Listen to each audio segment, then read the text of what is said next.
The story begins with the main character waking up from being unconscious because of a loud noise. The first thing he saw when he opened his eyes was a fire.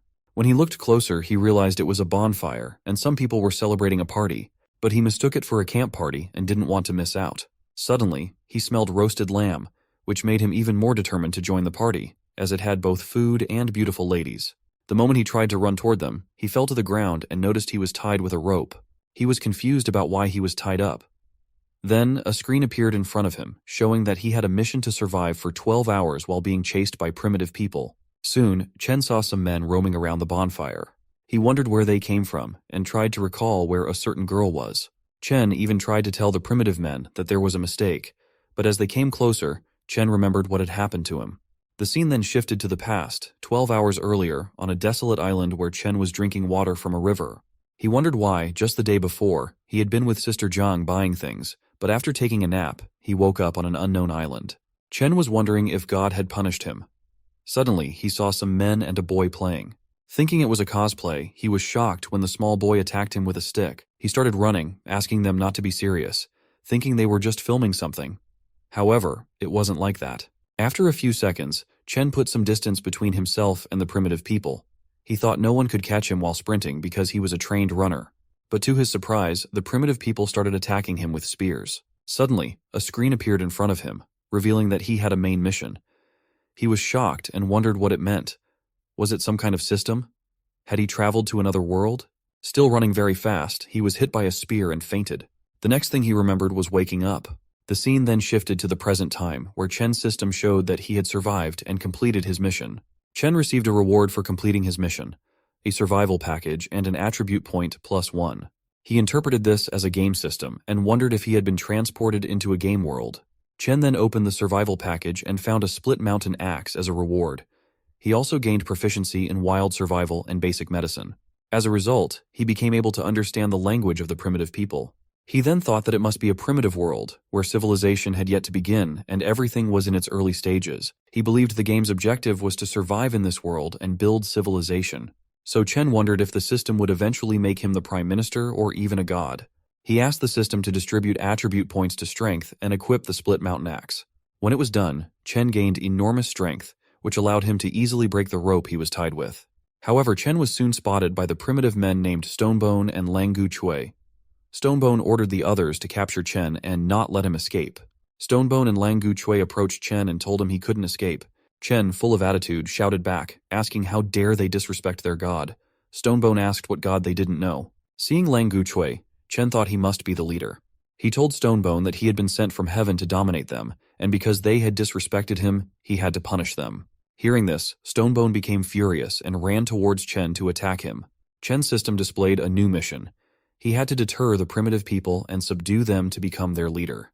It also warned that the penalty for failure would be losing the split mountain axe. Seeing this, Chen became tense because without the axe, he doubted he could survive in such a time and place. Determined not to lose in any scenario, Chen blocked Stonebone's attack, but the ground around them cracked under the force. Seeing the force of Stonebone's attack, Chen was surprised by the strength of the primitive people. However, he knew that his body had been enhanced and wasn't weak either. With full power, Chen pushed back, and to his surprise, Stonebone's weapon was cut in half. Everyone in the primitive camp was stunned by Chen's display of strength. Sensing something bad was about to happen, Chen had a sinking feeling. Suddenly, Stonebone shouted and ordered everyone to charge at Chen together. Stunned, Chen started running away, questioning why Stonebone had agreed to a duel, but now the whole gang was teaming up against a 24-year-old boy. As one boy tried to attack him, Chen dodged and swiftly countered. Furiously, Chen warned them not to go overboard, claiming he could take down 5 people alone before dying and demanded they move back. He realized that if those barbarians attacked him together, he would easily die within seconds. Suddenly, to Chen's surprise, every barbarian started getting scared and running away from him. He wondered what had happened. Suddenly, his system showed that he had a side mission to help the primitive people by chasing away a ferocious saber-tooth, and it had been automatically accepted. Chen was initially confused reading the mission, but his confusion vanished when he realized that a saber-toothed tiger was indeed standing behind him. The moment Chen saw it, he started running to save himself. The tiger chased Chen relentlessly, attacking him as he ran. Chen was tense, wondering why everyone seemed to want to eat him. He couldn't understand why the system would give him a mission like that. Knowing that even one bite from the tiger could make half his body disappear, Suddenly, Chen felt a claw attack from the tiger, which hurt him badly. He realized that fighting head-on wouldn't work in any sense, so he knew he had to calm himself down and think wisely. He noticed smoke rising from a fire and remembered that saber-toothed tigers, like most beasts, were afraid of fire. Chen decided to use this knowledge to his advantage and planned to maneuver out of the situation. He then challenged the tiger to confront him head-on. As the tiger attacked, Chen tried to slide away downward, but to his shock, the tiger used his body as a surface to jump off of. Shocked, Chen started running again, deciding not to trust movies anymore. With no other choice, he ran towards the bonfire, using plants and other objects as cover to reach his destination safely. Dodging and hiding, Chen managed to reach near the bonfire. He quickly grabbed a stick with fire on it and tried to scare the tiger away. To his relief, the tiger was indeed frightened by the fire. Now Chen called out to the tiger to come and fight, but deep down, he was hoping the tiger would retreat. Suddenly, he heard a strange sound and tensely wondered if it was some kind of larger monster approaching him. Hearing the roar of another monster or animal, the saber-toothed tiger became tense and in fear, it ran away. Seeing this, Chen wondered what had scared the tiger off, and if it was running away, he considered what he should do next. Suddenly, Chen's system showed that the mission had been completed, and he received the reward of 2 attribute points. Hearing the sounds again, Chen decided to leave the area first, prioritizing his safety for the time being. He asked the system to allocate 1 point each to strength and agility. With enhanced agility and speed, he sprinted towards the primitive people. Chen noticed a significant increase in his agility and speed. Seeing Chen alive, Stonebone was surprised and asked him in confusion why he hadn't been eaten by the saber-toothed tiger. Chen smiled and replied that to him, the saber-toothed tiger was just like a kitty. So Chen easily defeated the saber-toothed tiger, causing it to run away in fear. Afterward, Chen smiled, hoping that now the primitive people would admire him. Chen received a new mission to assist the primitive people in building their homes, establishing a tribe, and increasing the population to 50 within 18 days. Chen counted and found that there were only a total of 15 people, including children. To expand the tribe to 50 people, he realized he would need to assimilate other tribes into theirs. The scene then shifted to nighttime, where everyone was sleeping, but Chen couldn't sleep because he was hungry. He decided to go and find some food for himself. He noticed that the primitives were so brave that they didn't keep anyone on watch while sleeping. However, his stomach growled again, prompting him to prioritize finding food first. He remembered the roasted lamb he saw earlier, but he was confused and tense about whether to go for it. If a saber-toothed tiger could scare someone, it meant there was something very frightening nearby. Chen tried to reassure himself that he wouldn't encounter the monster, because he needed to find food no matter what. So, with his axe in hand, he moved towards the place where he saw the roasted lamb earlier. Sometime later, Chen cautiously reached the place where the roasted lamb was. He approached carefully, mindful of any dangers. As he got closer, he noticed there were other prey animals nearby. Now that he was a leader, he knew he couldn't only think about himself. So he gathered all the other prey animals. On his way back, he had a strange feeling and suddenly fell into a pit. Furiously, he shouted about who dug the hole there. However, upon closer inspection, he realized it wasn't a hole at all, but rather huge footprints left by a monster or a large animal, like a dinosaur. He then thought that after encountering the saber-toothed tiger, he should have realized this wasn't just a barbaric place, but an era where history's scariest and deadliest creatures lived. He quickly decided to find a safe place for everyone, knowing he couldn't delay for long. The next morning, the primitives were fighting over the food. Seeing this, Chen became frustrated and shouted at everyone to stop snatching food from each other. He realized that the primitives still didn't understand modesty or economy, and he knew he had many things to teach them. Chen then announced that the current food would be given priority to the hunters who had joined him on the hunt that day. Stonebone added that they usually took turns hunting, and the previous day it had been him, Gun, and Huang Shi. Now it's Lu Ting, Heiju Jiao, and Lang Gu Chui's turn for the present-day hunt. Stonebone suggested that everyone wanted to come if their king was going. Everyone agreed with Stonebone, but Chen noticed the boy named Sam who had attacked him the previous day. Chen thought that Sam might be afraid he was holding a grudge against him, so he decided he needed to find a way to cheer Sam up. Chen announced to everyone that whoever wanted to could come with him, as he was searching for a place to build them a home. Hearing this, a girl named Mia came forward and asked what home meant. Chen explained that home was where they would live together as a community, much like how tree roots provide nourishment and security for current and future family members. Hearing this, Mia happily came and hugged Chen, asking if she could live with their king. Chen responded warmly, saying that everyone would be part of one big family in the future, and they would all live together. Mia got excited and started saying that the king was willing to live with her and have kids. Stonebone asked Chen where they were going to build their home. Chen gathered everyone and explained that they needed to find open land with mountains to the north and rivers to the south. And in that way, they would have access to drinking water, irrigation for farming, firewood, and stone materials for construction. It would also establish a relatively secure zone, reducing their risk of being attacked. He also mentioned that they could find enough seeds and wood for farming and building houses in the new location. Chen then thought it would be best if the settlement was near the seaside, as the delta could provide fertile land and a favorable environment for learning to navigate the sea in the future. Sam responded that he knew where the place Chen was mentioning was located. Chen was pleased and asked Sam if he could lead them there. Sam responded that the place wasn't very far, but he suggested they not go because there was a herd of cows that wasn't easy to deal with. Hearing this, Chen wondered why they should be afraid of cows, since they could provide rich meat and other domestic products. So Chen decided that the herd of cows would be their prey, and he asked everyone to get ready as they were heading east towards their new home. The scene then shifted to the place where Sam had taken everyone. He reassured Chen that the area was safe, so they could proceed without worries. Chen urged them not to waste time and assured them not to worry about the saber-toothed tiger, as it had been chased away. If it comes back, he'll save them. Sam explained that once they reached the top of the mountain, they could see where the cows gathered. Upon reaching the summit, Sam tensely instructed everyone to hide because the cows were below. Chen wondered if there were other monsters besides the cow herd. Suddenly, he caught a whiff of the sea and asked his system to open the map. He was pleased to see that it looked like a suitable area to build a city.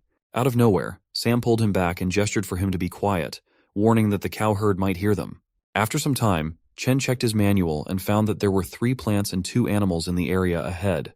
The plants included green sunflower grass, dragon wine, and big tsubaki, while the animals were gray squirrels and pincer wasps. When Chen couldn't find any information about the cow herd, he asked Sam for its location. Sam explained that the cow herd was in a small forest near the river bend and offered to take them for a closer look. Half an hour later, they arrived at the forest, where Sam warned that going further could alert the cow herd to their presence. Chen was confused by the quietness around them and wondered why Sam was so concerned about the potential harm from a cow. Suddenly, his scanning results changed, and he grew tense, worrying if there were giant monsters nearby. To his relief, there was only one animal in the surrounding area. Chen then asked Sam if he remembered incorrectly, but before Sam could respond, Chen noticed a tree moving.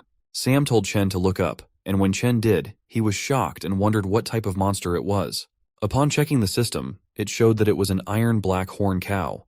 Stonebone tensely asked Chen if they were really going to hunt that cow, hiding behind in fear. Chen responded tensely with a yes and instructed them to lay an ambush there while he went to assess the situation.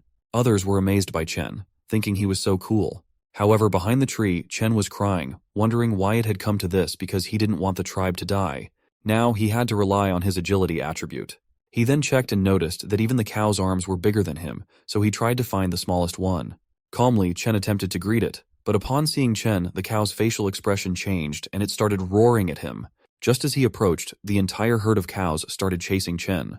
He swam across the river to the other side, crying out for them not to chase him. Meanwhile, the tribes misunderstood, thinking their leader Chen was bravely provoking the entire herd to keep them safe. They discussed it among themselves while Chen, without hesitation, leaped off the ridge and landed on it. Suddenly the ridge shook, leaving Chen to wonder what was happening. Looking down, he saw that a cow had crashed into the mountain because it couldn't stop itself. Chen got an idea of how to knock them all down because he noticed that the cows were unable to climb such heights. When they returned, Chen pondered what to do because he couldn't descend with the aggressive cows waiting below. So he had no choice but to climb upward. Chen managed to ascend, and upon reaching the top, he was stunned by the view. It was exactly what he had hoped for. He decided to build an entire empire in that perfect spot and felt elated that his journey had finally begun.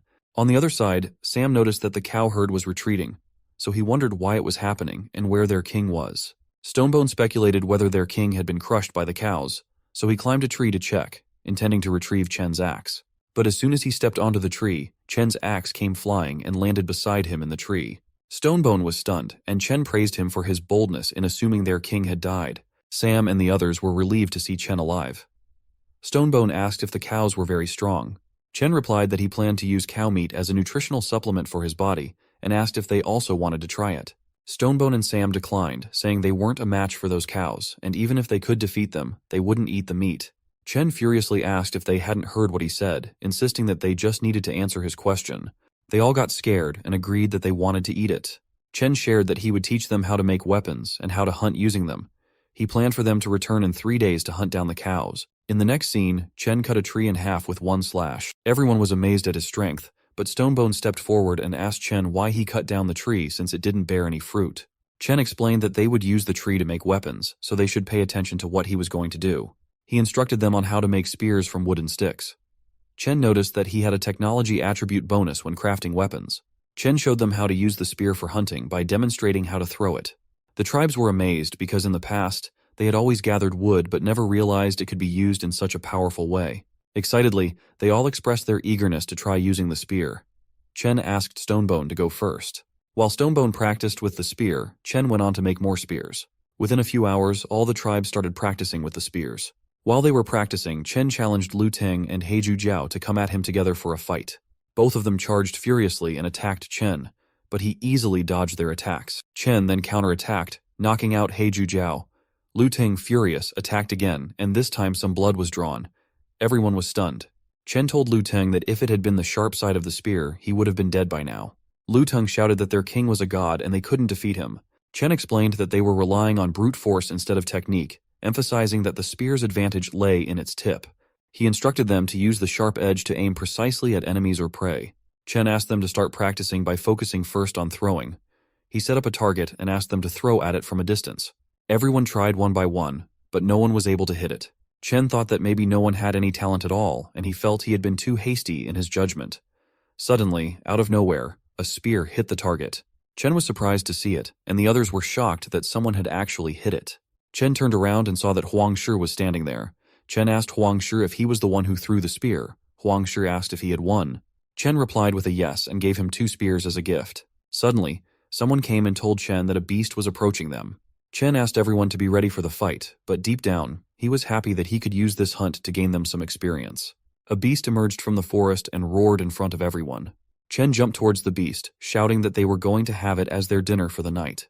The fight started, and Chen instructed everyone to listen to his commands, circle around the beast, and wait for his orders. He then attacked the beast, and as he did, the beast's speed slowed down. Chen asked Stonebone and Huang Shi to throw their spears from the backside. As they attacked, the beast became furious and forcefully pushed Chen back, breaking his spear. Chen knew he needed to act quickly.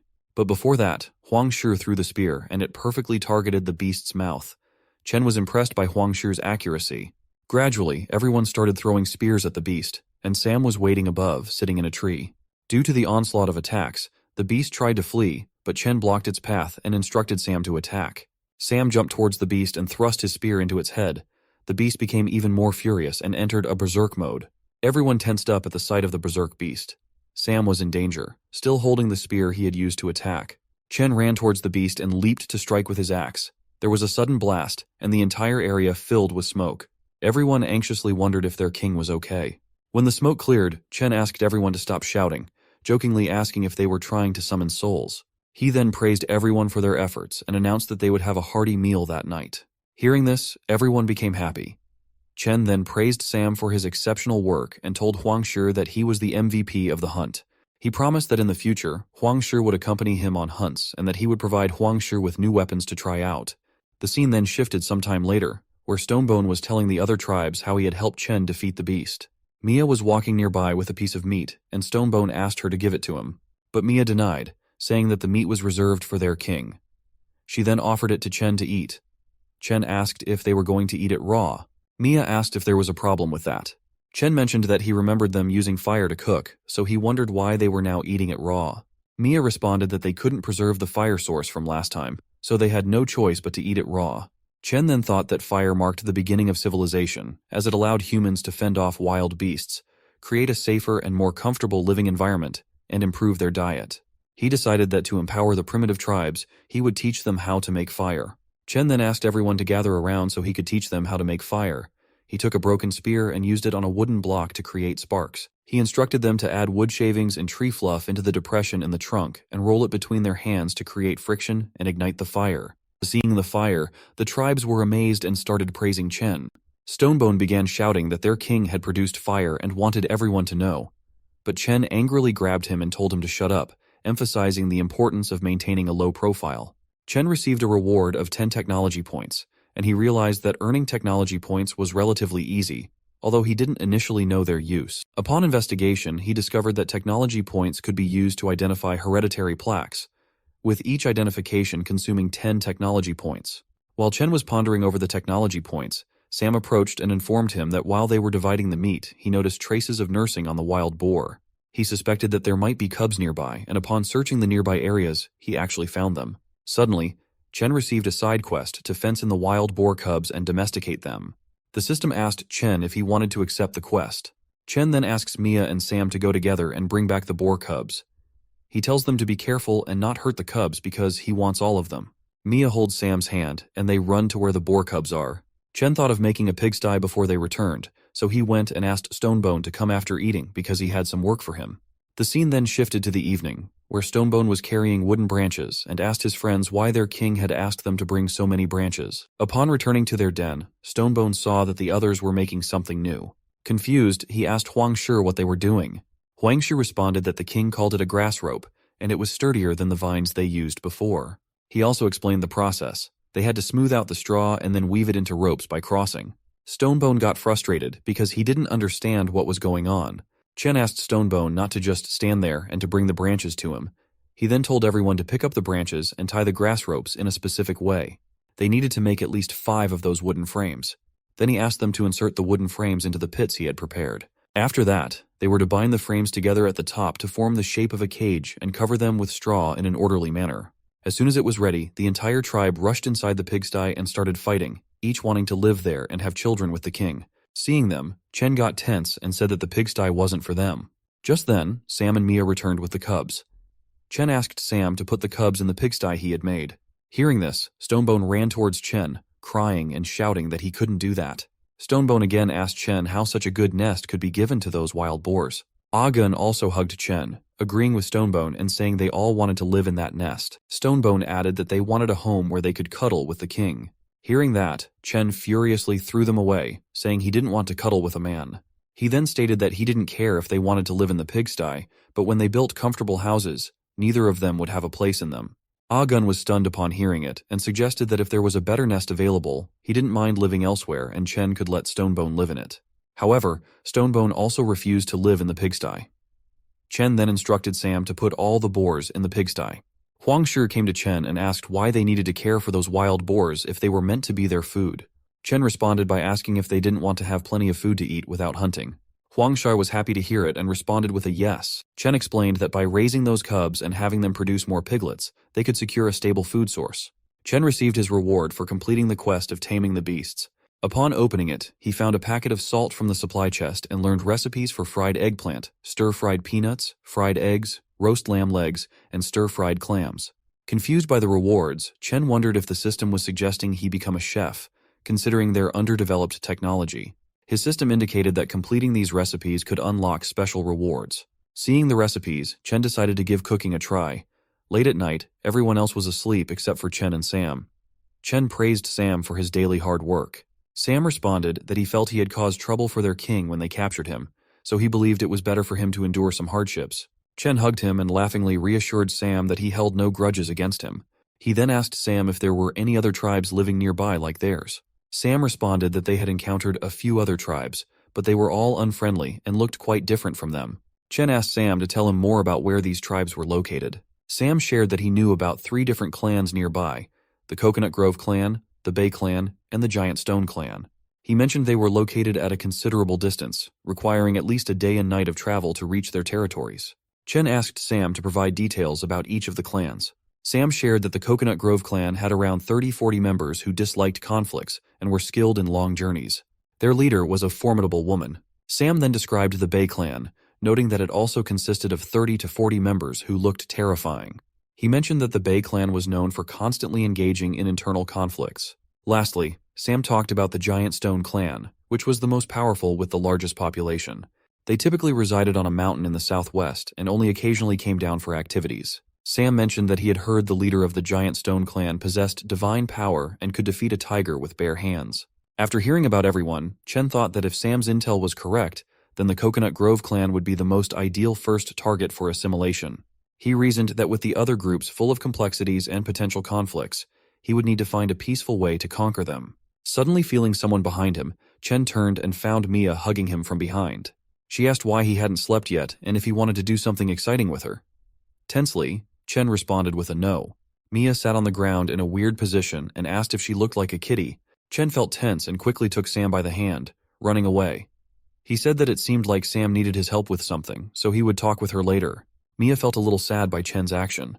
The scene then shifted to the next morning, where Chen and Sam were waiting for the Bay Clan people to arrive near the seaside. The Bay Clan people arrived at the seaside to hunt a dodo bird. Chen felt a little happy that they had come after waiting all night. However, he noticed that the Bay Clan members started fighting amongst themselves over the bird. Chen wondered if they could absorb the Bay Clan, not only to increase their numbers, but also to secure resources like the dodo birds. Sam responded that their numbers were not even half of those in the Bay Clan, so they couldn't win in a fight. Chen then thought that if they had powerful weapons, maybe they could win, but first, they would have to deal with the herd of cows. Afterward, they could use the new resources to craft even more powerful weapons and equipment. So they headed back to their den, and everyone became happy upon seeing Chen return. Stonebone shared that they had thought their king had abandoned them. Chen apologized to everyone for making them worry and explained that they had a lot to do. He asked Stonebone to practice throwing spears and instructed Huang Shi to be in charge of teaching them throwing skills. Chen gave Huang Shi one day to make them as proficient as possible. Suddenly, Mia arrived and showed a leaf, mentioning its comfort for wiping after going to the bathroom. Chen replied that he needed help sharpening the wooden spears, so Mia should gather all the women and collect some rocks. The scene then shifted after some time, where Mia returned with the other ladies carrying rocks in their hands. Mia asked if the rocks were okay.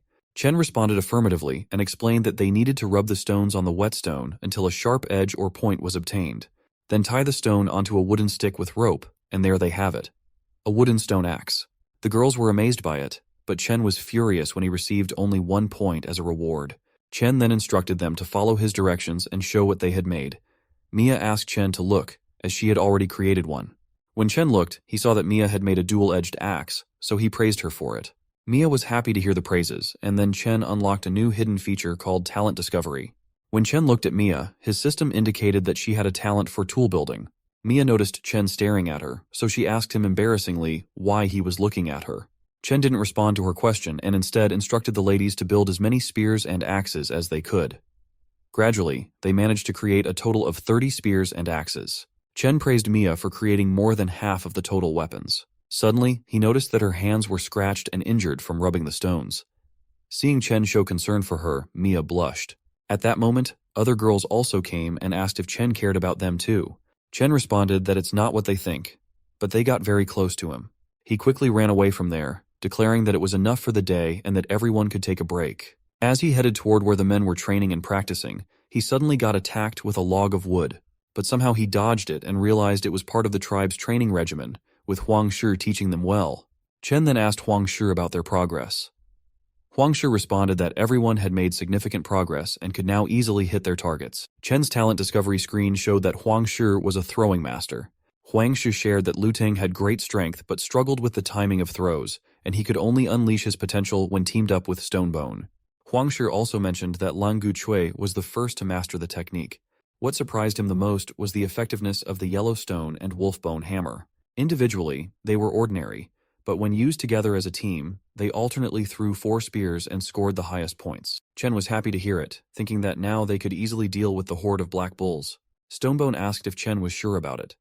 Chen responded affirmatively, but to be safe, they should also bring the secret weapon. Huang Shi was surprised and asked which secret weapon Chen was referring to. Chen took out some black leaves and instructed everyone to look closely, asking them to collect as much as they could. He warned them not to touch the leaves with any open wounds on their hands, as the leaves contained a natural paralyzing drug. The scene then shifted to nighttime, where Chen beat a stone to make a mortar out of it. Meanwhile, Mia brought all the spears they had and asked Chen why he had dug a shallow pit in the stone. Chen responded that it was a mortar, and Mia would soon understand its use. He then asked her to gather all the ladies and use the stone club to crush the leaves in the pit. After crushing them, they were to apply the mixture on the tips of the wooden spears. Lu Ting came and asked Chen about the men, expressing their desire to join in with the club. Chen asked them to stay and rest, explaining that he needed them in the morning for the hunt. The scene then shifted sometime later, where Chen was eating grilled meat and putting salt on it. Suddenly, Mia came and threw a spear towards him, letting him know that the application had been done. Chen stood up and asked the ladies to stay behind to guard the place and their children. He instructed the rest of the people to accompany him to the mountain. Everyone became happy and prepared their weapons, ready to show the monsters what they were capable of. The scene then shifted after some time, where they reached the top of the mountain. Ah Gun asked the others if it was okay for their king to act as bait alone, expressing concern about the danger involved. Stonebone responded that their king was so powerful, so there shouldn't be any danger. Sam asked everyone to get ready as there was movement near the river. Stonebone instructed Mia and the other ladies to make sure they handed out the spears on time, especially making sure Sam didn't run out of spears, as their king was taking a big risk and they couldn't afford to lose him. So, let's see what actually happened. 10 minutes ago, Chen was wandering near the Black Bulls and thinking that, like last time, escaping to Stone Mountain would be the best way. But being cautious, he decided to lure a small one first. He approached the smaller bull and threw a stone, declaring himself as the leader of the gang and challenging it to come and face him. Hearing this, the Black Bull became furious, and suddenly, 3 bulls started chasing Chen out of nowhere. While running, Chen asked Stonebone to aim at the first Black Bull. Stonebone quickly ordered everyone to get ready and then threw the spears all at once. It worked. The Black Bulls were injured. Taking advantage of the distraction, Sam threw spears aimed at the bulls' necks. They all collided on the mountain, and Chen jumped towards a ledge to get higher, but his hand slipped from the edge. Somehow Stonebone grabbed his hand and saved him. Chen ordered everyone to attack the bulls while they were weakened, so they continued their assault. Stonebone took charge and began commanding the attacks. Chen noticed Stonebone's leadership qualities and realized why Stonebone was so skilled at giving commands. He saw that Stonebone was worth cultivating into a capable leader. Stonebone then came and informed Chen that it seemed the bulls were calming down. Chen was happy to see that the tranquilizer worked faster than he expected. Suddenly, Sam shouted tensely that the other bulls were also charging towards them. Chen was surprised to see that the bulls were faster than he expected. He asked everyone not to panic, reassuring them that everything was going according to his plan. They just needed to deal with the 3 bulls below and ensure they didn't escape. The Black Bulls were trying to back away, but they were moving very slowly. Seeing this, Chen realized the poison was already working, so he told the others to aim at the bulls' legs and not let them escape. So, Stonebone asked everyone to throw their spears, and with that, all 3 bulls were knocked down and lying on the ground. Chen told them to stop, but Stonebone said that now wasn't the time for Chen to be soft-hearted, as they needed to deal with those 3 bulls before the others arrived. Chen asked how many spears they had left. Mia responded that they had 28 spears. Then Chen asked Sam to check how many bulls were arriving in the herd. Sam responded that there were about 20 bulls. Chen then explained that this was why he asked them to stop, as they had a limited number of spears. Huangshi asked if giving up meant that all their efforts dealing with the 3 Black Bulls so far would be wasted. Chen responded with a no, explaining that this was just part of the plan. He never intended to face the entire herd with just a few of their squad members. From the beginning, the goal was to take down the bulls' leader. It's all because, after that, the remaining Black Bulls would just scatter and flee. To lure out the boss, they need some bait, which is why Chen needs those Black Bulls alive and cannot let them go. Chen also mentioned that his original plan was to use only 1 bull as bait, but dealing with the extra 2 ended up using a considerable number of spears. Suddenly, Sam shouted that he could see the leader of the Black Bulls, and it looked like a giant monster. The leader of the bulls roared, and all the bulls started running towards the mountain to ram into it. At first, Chen and the others wondered if the bulls had gone mad. But soon, Chen realized that the bull boss didn't intend to fight. Suddenly, they realized that the mountain was starting to collapse. Chen shouted for everyone to hurry back and find cover, but Mia couldn't make it in time and fell to the ground as the mountain crumbled. Seeing this, Chen jumped towards the ground without thinking, asking Agun to come with him. Heiju, Jiao, and Langu Chui also followed, coming down to help. Now it's time for the battle, as they all had to fight no matter what. Heiju Jiao asked Agun what they should do, whether they should go and fight the bulls. Agun responded to not act recklessly and wait for the leader's call. At that moment, Chen was tense, thinking that the bull's boss had already seen through his trap, and he was frustrated by how intelligent the bull was. Stonebone asked the others who were left on the mountain to go and protect their leader, but Chen shouted and asked them to stop, emphasizing that they needed to attack with the spears from above. Now the fight began, with everyone engaging. Chen wielded his axe, while others used spears and stone axes. Through teamwork, defending themselves and attacking the bulls in coordinated strikes, they managed to injure many of the bulls. Taking the opportunity, Stonebone also urged those on the mountain to throw spears at the bulls. Seeing a few bulls knocked down, suddenly all the bulls stopped, and the boss bull said something to them. To Chen's surprise, the bulls started retreating. Seeing this, Chen wondered if the herd had received an order to back off because now the boss himself would join the fight. Out of nowhere, rain started falling, and the bull boss approached, inhaling the air and breathing out flames from his mouth. Seeing this, Chen tensely asked everyone to get aside and dodge the attack. The attack was so powerful that it created a hole in the mountain and even cleared a path to the top. On the other hand, all the tribes were scared to see the attack, wondering whether it was a sound wave or the roar of the bull. The impact was so intense that everyone's morale plummeted in seconds. Realizing this, Chen asked Gun to take Mia and the others northward while he himself would draw the bull boss's attention. He instructed Stonebone to wait for his command and declared to the bull boss that he would be his opponent. The battle started head-on, with Chen attempting to block the bull boss, but the bull boss easily threw Chen aside. Chen then considered using the path created by the bull boss's attack. But the boss bull chased Chen and slammed into the mountain, causing a big blast. Seeing this, others became tense, fearing their leader was lost, but ultimately decided not to retreat and to fight with full determination. Suddenly, Chen's axe swung and struck the boss bull's head. Chen was alive, and this happened because he had used the hole created in the mountain a few minutes ago. Chen even thanked the bull boss for sparing his life, though deep down he knew he was heavily injured. Seeing Chen alive, the tribes felt a sense of relief, but Chen shouted at Stonebone to get ready and wait for his command. The fight continued, with Gun and Heiju Jiao attempting to draw the bull boss's attention so Chen could attack from behind. Gun bravely jumped towards the bull boss but was injured by his horn. Chen quickly intervened, attacking the bull boss's face to free Gun from the horn's grasp.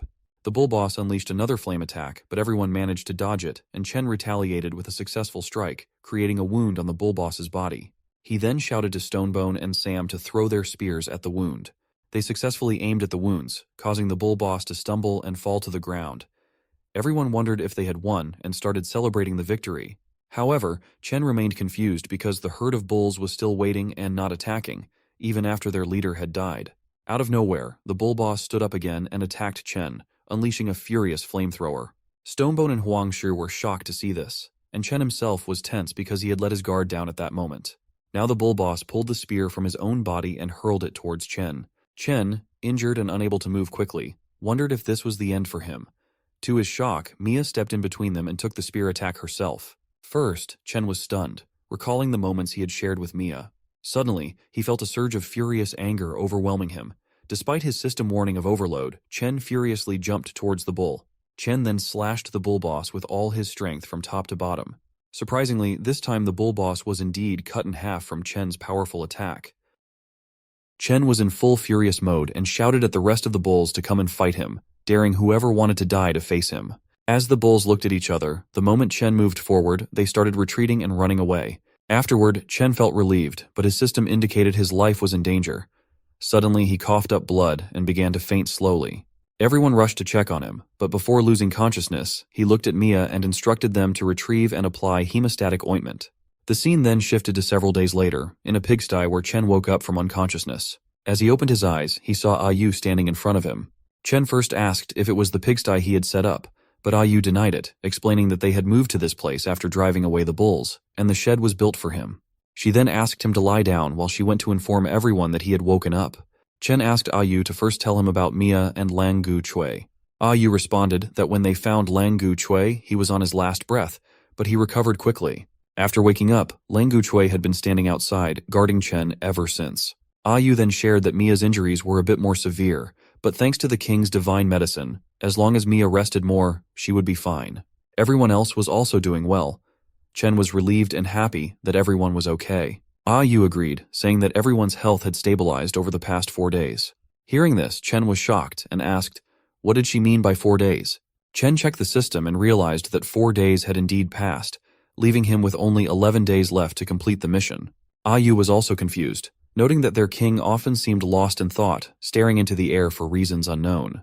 He then tried to stand up but couldn't. Ayu asked Chen to rest, but he insisted he was fine and asked her to call Stonebone immediately. She agreed and hurried out of the shed. Chen then realized that without combat or deterrent power, if this secret got out, their mission could fail in an instant. Now that they had moved to a new place, they needed to quickly build a fence around it, and later replace it with wooden walls for better security. Until Stonebone arrived, Chen asked him to listen from outside. Stonebone agreed, and then Chen whispered something to him in a secretive manner that no one else could hear. Stonebone then went to carry out the task Chen had given him. Chen then realized it wasn't enough, as they couldn't afford to make the same mistake as last time. He knew he had to ensure that everything was foolproof this time. Chen then told Lang Gu Chui that he had a task for him. Lang Gu Chui asked Chen to explain. Chen asked Lang Gu Chui to retrieve the bones and hides of the Black Bull King, ensuring the hides were as intact as possible. To Lang Gu Chui's surprise, Chen gave him his own weapon for the task. After they both left, Ayu asked Chen to rest, but Chen refused, saying he needed to talk to her. He asked her to come inside where they could speak privately, away from everyone else. When she came inside, Chen explained that he had sent the others away to assign her an important mission. Upon hearing this, Yu responded affirmatively and began to undress. She had misunderstood Chen's intention, thinking he wanted to initiate a romantic encounter. Seeing the misunderstanding, Chen became tense and shouted at Yu to put her clothes back on. Yu felt embarrassed upon realizing her mistake. Chen then clarified that he wanted her to stage a play, as he planned to send someone to negotiate with the Coconut Grove clan. The goal was to persuade the Coconut Grove clan to join and follow Chen's command. Yu tensely asked if Chen thought the Coconut Grove clan, with its larger numbers, would agree to join them. Chen responded that this was precisely why they needed to demonstrate their team's strength and convince the Coconut Grove clan to join immediately. Chen explained 2 reasons for choosing Yu. Firstly, their tribe was led by females, so as a woman, she could communicate more effectively with them. Secondly, only she knew about his current situation, as his all-out attack had caused catastrophic damage to his body. Though the ointment had prevented it from worsening, he still needed a better treatment. Yu smiled and asked if they were planning to scare the Coconut Grove clan with a bluff. She assured Chen that she knew what to do, so he could rest and leave everything to her. The scene then shifted to some time later, where Sam and Yu were heading towards the Coconut Grove clan. Sam told Yu that even though the Coconut Grove clan disliked conflicts, he still believed that they shouldn't provoke them at the present time. She responded that she understood, and they continued on. Upon reaching their destination, Sam showed Yu a fountain where every girl of the Coconut Grove clan was bathing. Then, Sam pointed out the leader of the Coconut Grove clan, the person they were looking for. While they were discussing, they were discovered by some members of the Coconut Grove clan. The scene then shifted to some time later, where Yu and Sam were presented in front of Lisa, the leader of the Coconut Grove clan. The girls told Lisa that they had captured Yu and Sam sneaking around, claiming they had come as envoys to visit the leader of their clan. Sam shouted that they were not mere visitors but ambassadors, a title bestowed upon them by their king. Lisa responded by mocking them, commenting that Yu lived like a slave and the men fed the fish, with the meat serving as dinner for a few days. She then had Sam taken away from Yu. Yu shouted that she had expected the queen of the Coconut Grove clan to be more farsighted, but it seemed she was mistaken. She declared that the mountain of meat they had planned to give would now go to the Bay clan instead. Lisa asked her underlings to wait and let Yu finish speaking. Then Lisa asked Yu if she had said there was a mountain of meat. Yu responded affirmatively, explaining that it referred to a group of large black bulls living near the northern river. Lisa then asked Yu if she wanted to join forces with the Coconut Grove clan to hunt the black bull herd. Yu laughed and told Lisa not to underestimate them, explaining that they had already taken down the black bull herd and that the area near the river already belonged to them. Hearing this, the women of the Coconut Grove clan were stunned and murmured that Yu must be exaggerating, recalling how their clan had almost been trampled by the black bull herd last time. Lisa stood up and asked Yu if she knew the fate of those who lied to her. Yu responded confidently, stating that even the largest of the black bulls had been defeated by their king. She invited Lisa to see for herself if she didn't believe it. When a girl tried to warn Lisa, Yu laughed, dismissing their concerns and jokingly suggesting that if their king wished, he could easily topple the entire Coconut Grove clan. Sam also agreed and shared that they hadn't come to attack. They came bearing gifts and to deliver their king's invitation.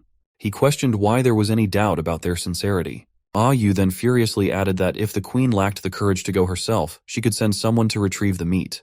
Seeing Yu like that, Lisa became a bit tense but still warned Yu that they better not be playing any tricks. The scene then shifted to a moment later, where Yu and Sam returned with Lisa and her group.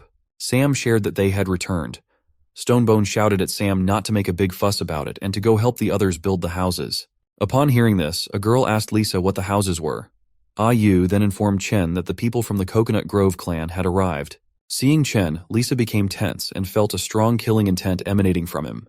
It felt as though she was facing an ancient beast. In reality, Chen had dressed himself as a beast from ancient times. Chen responded to Yu that she had done well.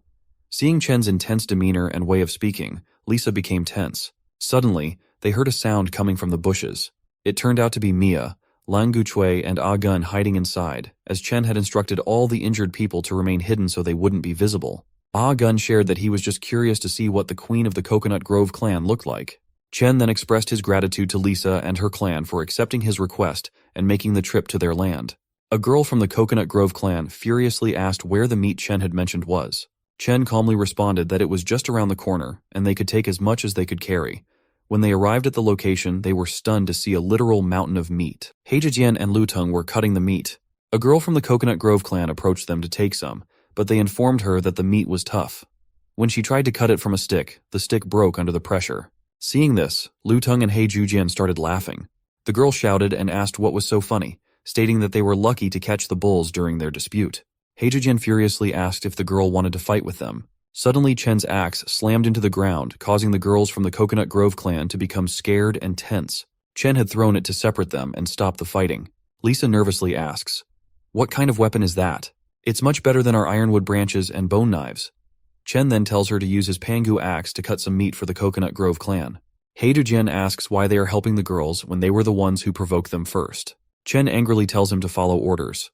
Reluctantly, Heijujin does the task, telling the girls they are lucky. Chen tells Lisa that he will make sure she can take the meat without any trouble, as he always keeps his word, and it's his principle. Lisa nervously asks how he managed to conquer that herd of bulls. Chen responds that it depends on future developments, whether it's mutual understanding or personal experience. He then asks Lisa to call it a day, take the meat, and leave. Lisa says that he seems very cold-hearted. At that moment, Chen was tense and thought that his last throw was a bit too much of a show-off. If it weren't for the bull leather bandage, his wound would probably start bleeding again. Suddenly, it started bleeding a little, and Chen became worried about what to do next. To his relief, Ah Yu distracted Lisa, giving Chen time to hide his bleeding wound. Ah Yu told Lisa that they have some strong weapons that she could give to the Coconut Grove clan, but Lisa turned back and declined, saying that those types of weapons were not suitable for them. She told Chen that they also have some powerful weapons they hadn't shown him and hoped they wouldn't have to use them someday. Lisa then told her clan members to take whatever they could and head back. Ah Yu told them that if it wasn't enough, they could come back, but it would be better to come earlier as the other clans also needed their share. While on the way back, Lisa asked how the investigation was going. Suddenly, some more girls appeared and reported to the queen. It turns out that Lisa had secretly assigned some girls to observe everything while staying hidden. The girl named Maya shared that they found the boys building something called a house, and inside there might be some boars, as they occasionally heard their growls. Upon hearing this, Lisa was stunned and wondered if Chen had actually built such a good dwelling for boars. Maya also shared that what was even more incredible was that Chen's clan had mastered the power of the fire god. Lisa responded that it was impossible. Maya explained that they saw them create fire out of thin air to roast the meat. Maya tried to say something more but hesitated. Lisa urged her to speak up and not hesitate. Maya shared that Chen's clan consisted of just a little over 10 people in total, including a few children and some old men. She also mentioned that she believed Chen's clan intentionally concealed their true population size. Lisa asked Maya why she didn't search more carefully. Maya responded that since the nearby trees had been cut down, they couldn't get close without risking exposure. Therefore, they could only hide in the woods and observe from a distance. Lisa responded with an okay and suddenly started whipping them with a whip. She then warned that if they dared to make excuses again next time, the consequences wouldn't be as simple as a whipping. Maya bowed down and thanked Lisa for not punishing them more severely. The scene shifts to Chen's place where he was relieved and Ayu came over to ask about his health. Chen responded that dealing with the herd of bulls had a strong effect on him. Chen noticed that Ayu had a talent for eloquence. She then asked if, compared to the queen of the Coconut Grove clan, Chen would prefer her. Chen tensely asked her not to misunderstand anything. Chen then asked Ayu to let the guys who were hiding outside come in and assist him in continuing to recover. He also mentioned that he would have Lang Guchui guard the entrance until he fully recovered. Ayu responded with an okay and then mentioned that Chen was looking very cool. Upon hearing this, Chen became embarrassed and blushed. Suddenly, Sam arrived and said that Chen was truly amazing because the Coconut Grove clan had indeed set up observation posts around their camp, just as Chen suspected. Chen asked Sam about the other task he had assigned. Sam responded that it was done, explaining that the Coconut Grove clan only saw what Chen wanted them to see and didn't see what they shouldn't. Chen then praised Sam for his hard work. Sam became happy and responded that it was nothing, mentioning that he was now going to help Stonebone and the others build the house. After Sam left to help, Ayu asked Chen whether he thought the Coconut Grove clan would truly join their clan voluntarily. Chen responded that it was too early to say, as the plan was only halfway done. He suggested that when the Coconut Grove clan visited again next time, they could proceed with the second half of the plan. Chen then went to rest in his shed and checked his supplies, realizing he only had 11 days left and not enough time to fully recover from his injuries. He asked the system to open the warehouse and found that he only had a packet of salt and 1 tube of hemostatic ointment left for use. Chen's system showed that his axe had been upgraded to the axe of Pangu. Shocked, Chen wondered when his axe had been upgraded. He became even more tense, realizing he had overlooked it when he handed it to Lang Guchui in the morning. He then checked his spears, and the activation condition displayed on the screen was blood sacrifice. Chen thought it must have been activated when he got injured in the battle. From the description, it seemed using creating the world must be timed correctly. It couldn't be too early or too late. He then wondered if any other weapons also had hidden attributes like his axe. However, he soon dismissed the thought because the activation conditions must be different for each weapon. Chen decided to leave it to fate. He then checked the remaining items and saw the hemostatic ointment, but there was only enough left for one use. Chen decided to save it for a critical moment. Otherwise, he could rely on swinging the axe to hunt all the creatures nearby. Chen thought that the meat the Coconut Grove clan had taken would be enough for 2 days, and time was limited, so he had to rely on Sam for now. He asked Lang Gu Chui to call Sam as he had some work for him. After some time, Sam arrived and asked what happened. King. Chen asked Sam if he remembered those black bulls they had driven away, and told him he had 2 days to find them and come back to report. Upon hearing the task, Sam immediately started running to complete it, shouting that he would return very soon after finding the black bulls. Meanwhile, Chen thought that everyone was working hard, so he decided to prepare some gifts for all the clan members. While Sam searched for the remaining black bulls, Chen worked on making the gifts. After 2 days, Chen checked the screen and saw that there were now 9 days left to complete the mission. He also received some technical points for creating a stone spearhead, a bone whistle, and a bullhorn water flask. Chen thought of giving the whistle to Stonebone, making it convenient for him to command during battles or hunting. The stone spearheads could enhance the killing power of a wooden spear, increasing their chances of victory if conflict arose with the Coconut Grove clan. Lastly, the bullhorn water flask would be for Sam. Suddenly, Ayu came and told Chen that there was good news. Their houses were built. Chen asked her to let's go and see the house. When Chen arrived to see the house, Stonebone happily showed him their creations, after which Stonebone shouted and asked if it wasn't cool, right? Chen didn't like it much, but for the time being, he responded with a yes. Hearing this, everyone became happy because now they didn't have to live in cages or search for branches anymore.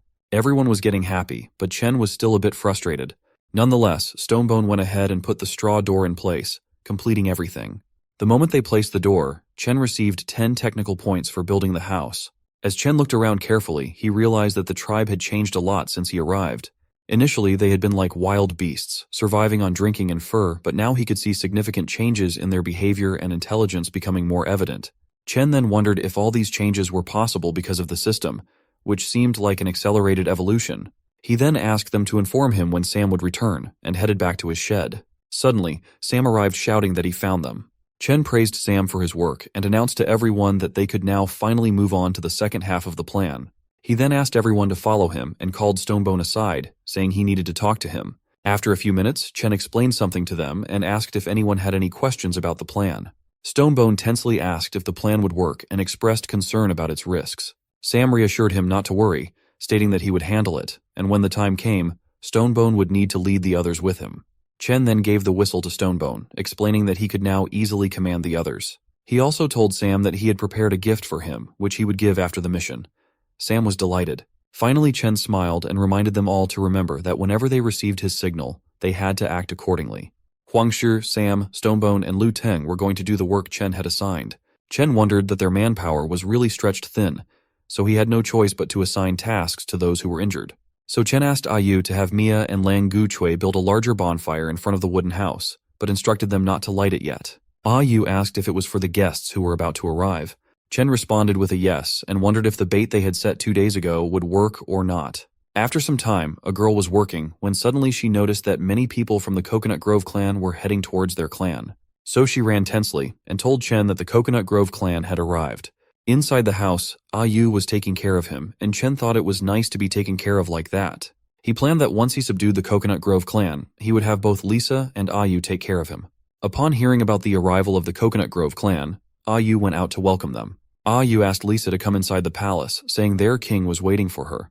Hearing the word palace, Lisa was stunned and wondered how Chen's clan had managed to transform from a thatched shed to a wooden house. Lisa smiled and asked Ayu if her king was too scared to come out and see them, mentioning that they didn't want to disturb Chen's clan again in the future. She added that they would take more meat this time as compensation.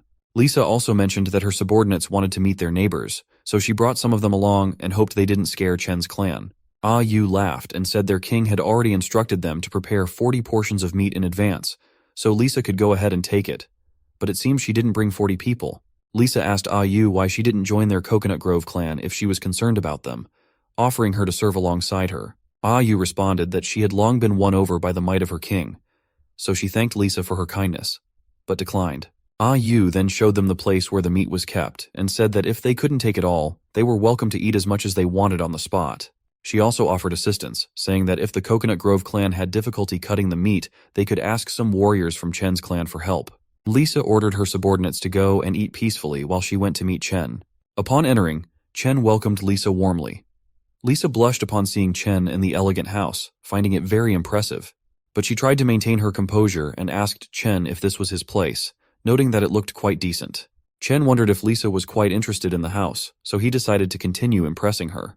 Chen told her that it was just a temporary makeshift house, and once they built the real palace, this place would be given to the tribes. Lisa was stunned and asked if he would let his tribe live in such a place. Chen responded that he knew it was a bit rudimentary, but he would provide them with better stone houses later on. Suddenly, Lisa took out her whip and tied Chen with it, then quickly moved closer to him. Chen tensely asked what she was doing. Lisa responded that no one understood men better than her, and she had plenty of ways to make him willingly offer those strange things to her. Lisa was wondering if it would be enough to make Chen surrender. Even though Chen found it very stimulating, he maintained a serious expression and laughed, asking if she really thought she could force him to submit like that and if he didn't have any backup plan. But deep down, Chen was feeling despair because he didn't have any backup plan at all. Things were out of control, his injuries hadn't fully healed, making a direct fight already tough, and now the situation was even worse for him. Suddenly, to Chen's relief, Ayu came inside and announced that everything was ready for the feast to begin. However, upon seeing Chen and Lisa in that situation, Ayu was stunned and shouted that Chen shouldn't be doing something like that. Lisa removed her whip, and Chen suggested they had talked enough, so they should go out for a barbecue. He then asked Ayu if she had lit the fire. Meanwhile, Lisa was pondering whether Chen's ability to withstand her coercion and maintain a poker face meant he truly had a backup plan, or if he simply wasn't afraid of death. Compared to the members of her clan, Chen seemed quite different in his demeanor. When they went outside, the girls of the Coconut Grove clan happily asked Lisa to come and check the meat as it smelled really nice after being grilled. Chen also gave some salt to Ayu to distribute among the people of the Coconut Grove clan. Ayu offered the salt to everyone, suggesting they sprinkle it on their food to enhance the flavors. Lisa furiously asked Ayu what she was sprinkling. Ayu responded to Lisa that she didn't need to eat if she was afraid. But seeing her own clan's people praising the food, Lisa understood. Chen was also happy seeing them enjoy, hoping they would eat as much as they could to give Sam and Stonebone more time to complete their task. The scene then shifted to Stonebone and the others, who were near the black bulls. Luteng asked why they needed to hunt the bulls again when they already had enough meat to finish. Stonebone responded that they were not there to hunt the bulls and instructed Luteng to just follow the command. Suddenly, receiving a signal from Huang Shi, they all threw their spears towards the black bulls. As a result, the entire herd starts running. Stonebone shouts to Sam that the bulls are charging towards him. Sam tells them not to worry and jumps from the tree to attack the neck of a bull. After successfully penetrating with his spear, Sam shouts that he has done it, and now the bull is his. Due to the attack, the bull starts running around wildly. Sam tries to gather his courage and not be afraid. He knows he can handle it.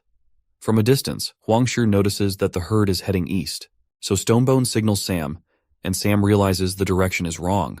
He turns the bull to the right, and the bull then starts rushing towards the west.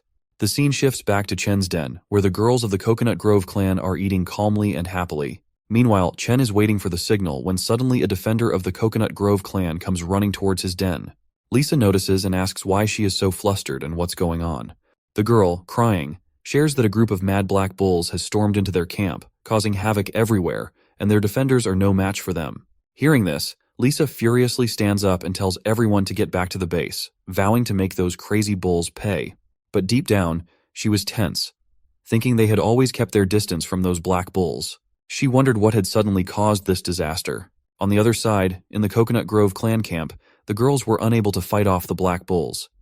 They tried using slingshots, but it wasn't enough as they didn't hurt the bulls at all. So, they decided to engage in melee combat and rescue their sisters below. But the moment she jumped down, she was attacked by the bulls and was about to be hit again.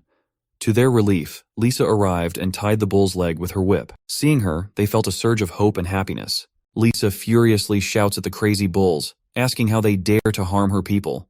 She knocks down one bull, but it isn't enough. The bull stands back up and charges at Lisa, ramming into her. The impact sends her flying through the air, and her whip slips from her hand, but Chen arrives just in time to catch her. He asks Lisa if she is okay. Lisa, feeling defeated, responds that she is fine but is puzzled by how the bulls appeared out of nowhere. Standing nearby, Huang Shi Sam, Luteng, and Stonebone were trying to act innocent, hiding their faces here and there because they were the ones responsible for the incident. Chen then angrily stares at the bulls, asking if they have forgotten the pain after their scars have healed. The bulls roar and start moving towards Chen, who becomes tense, wondering if the bull doesn't recognize him. He questions whether his leather cloak made from the hide of the Black Bull King was not intimidating enough. To his relief, the bull begins to retreat. Chen then shouts out that it looks like they have a new king for their herd. He tells the bull boss that he seems much weaker than the last one, and since he's here, he can stay. Without waiting, everyone from Chen's clan attacks the bulls, and Stonebone asks Sam to focus on the bull boss. With Stonebone's assistance, Sam jumps over the bull and begins trying to control it to ride it. Chen noticed that Sam had a talent for riding. As his clan tried to gain control over the bulls, Chen asked Lisa to leave, but she refused, pointing out that the herd had not yet dispersed. Chen stops Lisa from going to fight, telling her that she couldn't handle the monsters and that he hadn't brought enough people, so it would be like walking into death. Lisa falls silent, unsure of how to respond. Chen asks Lisa again why she didn't temporarily bring her people to his place, where they could heal and wait for the right time to reclaim their territory. He assures her that he would provide housing, food, and ensure their safety. Yu also urges Lisa to consider the condition of her people, pointing out that they are not in a state to fight. He asks her if she wants to watch them sacrifice themselves in vain. Finally, Lisa announces that she asks the Coconut Grove clan to help the wounded and retreat to the north, to Chen's place. Upon hearing this, a girl named Yun became furious, but she couldn't disobey the queen's order. She told the injured to follow Chen's people. Chen told Yu that he was giving her the responsibility to take the Coconut clan back to their camp, while he and Stonebone stayed behind to buy them some time. Yu agreed, and they all left. Meanwhile, Stonebone and the others were fighting, but Yun also joined the fight. Seeing this, Stonebone told her to retreat if they were afraid, as they had already defeated the bulls once, so there was no need to rush. But Yun didn't agree and attacked the bulls. Chen also told Stonebone to leave her and focus on defeating the bulls because he believed those girls were very courageous. The scene shifted to the evening, where everyone returned to Chen's camp. A girl named Maya from Chen's side happily welcomed them, saying she was glad everyone was safe. Maya also asked about Chen and the others. Yu shared that Chen and the others stayed behind to buy them time to return with the injured ones. Maya said that the girls from the Coconut Grove clan could stay in the houses they had built. Maya sighed with relief, thinking that if it weren't for Mia and the others working hard despite their injuries to quickly build the houses, they wouldn't have anywhere to put the girls from the Coconut Grove clan. After that, Yu told Lisa that everyone was settled in the houses, and food and safety were guaranteed, so there was no need to worry. She also asked Lisa to rest for the time being. Lisa responded with a thank you. Yu sighed with relief as everything went smoothly and remembered Chen's words. Chen had told her that the focus of the entire plan was to subdue the Coconut Grove clan with minimal cost, since they couldn't afford any more injuries after just finishing a tough battle. Now, only the last step of their plan was left. The scene then shifted to the next day, where Mia asked Heiju Jiao if everything went smoothly last night. Heiju Jiao responded with a yes, saying he had been guarding all night and nothing had happened. Yun was guarding Lisa's house when she suddenly felt it had become cloudy above her. Looking up, she saw it was Mia who had come to greet her. Yun tensely asked Mia what she wanted. Mia said that their king had invited Lisa to his palace because he wanted to discuss something important with her. The scene shifted to Chen, who was checking his system and feeling tense because there were only 8 days left to complete the mission. Someone knocked at the door, and it was Lisa who had come to see him. Lisa shared that Yu had told her about the clan merger, and her answer was no, she couldn't agree to it. Lisa also told Chen not to think he could force her just because their Coconut Grove clan was temporarily weakened. Chen responded that he wasn't forcing her, he was offering a trade. He said he could teach her how to build houses, craft weapons, and make fire, and in exchange, the Coconut Grove clan would need to merge into his tribe. He asked Lisa again to accept his request and stay under his protection. Chen then moved closer to Lisa and said that sometimes things required more than courage. He reminded her that she was more aware of the brutality of the Bay clan and the strength of the Giant Stone clan than he was. He told her that right now, she was like a wounded fawn, and soon the bloodthirsty beasts would follow the scent of her blood and hunt her down. Lisa, frustrated, asked Chen to stop, saying she knew all that, but it wasn't that simple. She explained that she couldn't force the girls of the Coconut Grove clan to accept the rule of a stranger. Unless he defeated them in a duel, only then would the girls accept him. Lisa again asked Chen if he was willing to accept the challenge. Chen smiled and responded with a yes. Coming outside, Chen told the girls of the Coconut Grove clan that since their queen was injured and couldn't participate in the duel, to ensure fairness, he wouldn't participate either. So Chen announced that he would send Stonebone to fight on his behalf. Stonebone laughed and asked who wanted to fight him. Yun stepped forward and said she would accept his challenge. Stonebone smiled and told her to be careful and not get hurt by him. Ah-Yun also told him to be careful and not get pecked by her eagle weapon. The fight started, and Ah-Yun threw a bone knife toward Stonebone. At first, Stonebone laughed, but then he noticed that Chen was right behind him, and if he dodged the attack, Chen would get hurt. So Stonebone blocked the first knife with his axe, but suddenly a second knife broke through and nicked his helmet.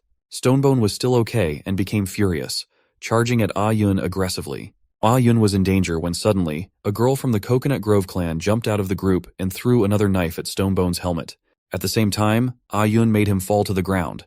Stonebone shouted that someone ambushed him, and it wasn't a fair duel. As Stonebone fell to the ground, Ah-Yun grabbed a knife and jumped toward Chen to attack him. Surprisingly, Chen didn't move an inch to save himself because he had already assigned Huang Shi for that task. Huang Shi was hiding on the rooftop of the palace and threw a spear at Ah-Yun to protect Chen. The spear knocked Ah-Yun down. Seeing this, all the girls from the Coconut Grove clan ran towards Tina, furious and shouting at Chen. They accused him of playing dirty and conspiring to bring them into his territory. Stonebone and Ah-Yu became tense due to the intense situation. The girls asked Lisa to give them the order, claiming they would wipe everyone out. Chen also became tense, realizing he hadn't anticipated an assassination in the plan, wondering if the girls from the Coconut Grove clan were trying to provoke a fight. Chen also wondered whether it was Lisa's command or something happening without her knowledge. If Lisa the queen had ordered it, then he could consider holding her as a hostage.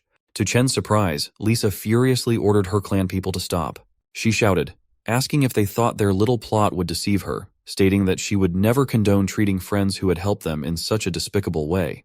Lisa shared that she didn't want to investigate who was involved in the assassination plan, but the duel was their loss. She then told Chen that Ah-Yun was the Coconut Grove clan's most loyal and brave warrior, and if it weren't for her, Ah-Yun wouldn't have abandoned her dignity and pride to do something like that.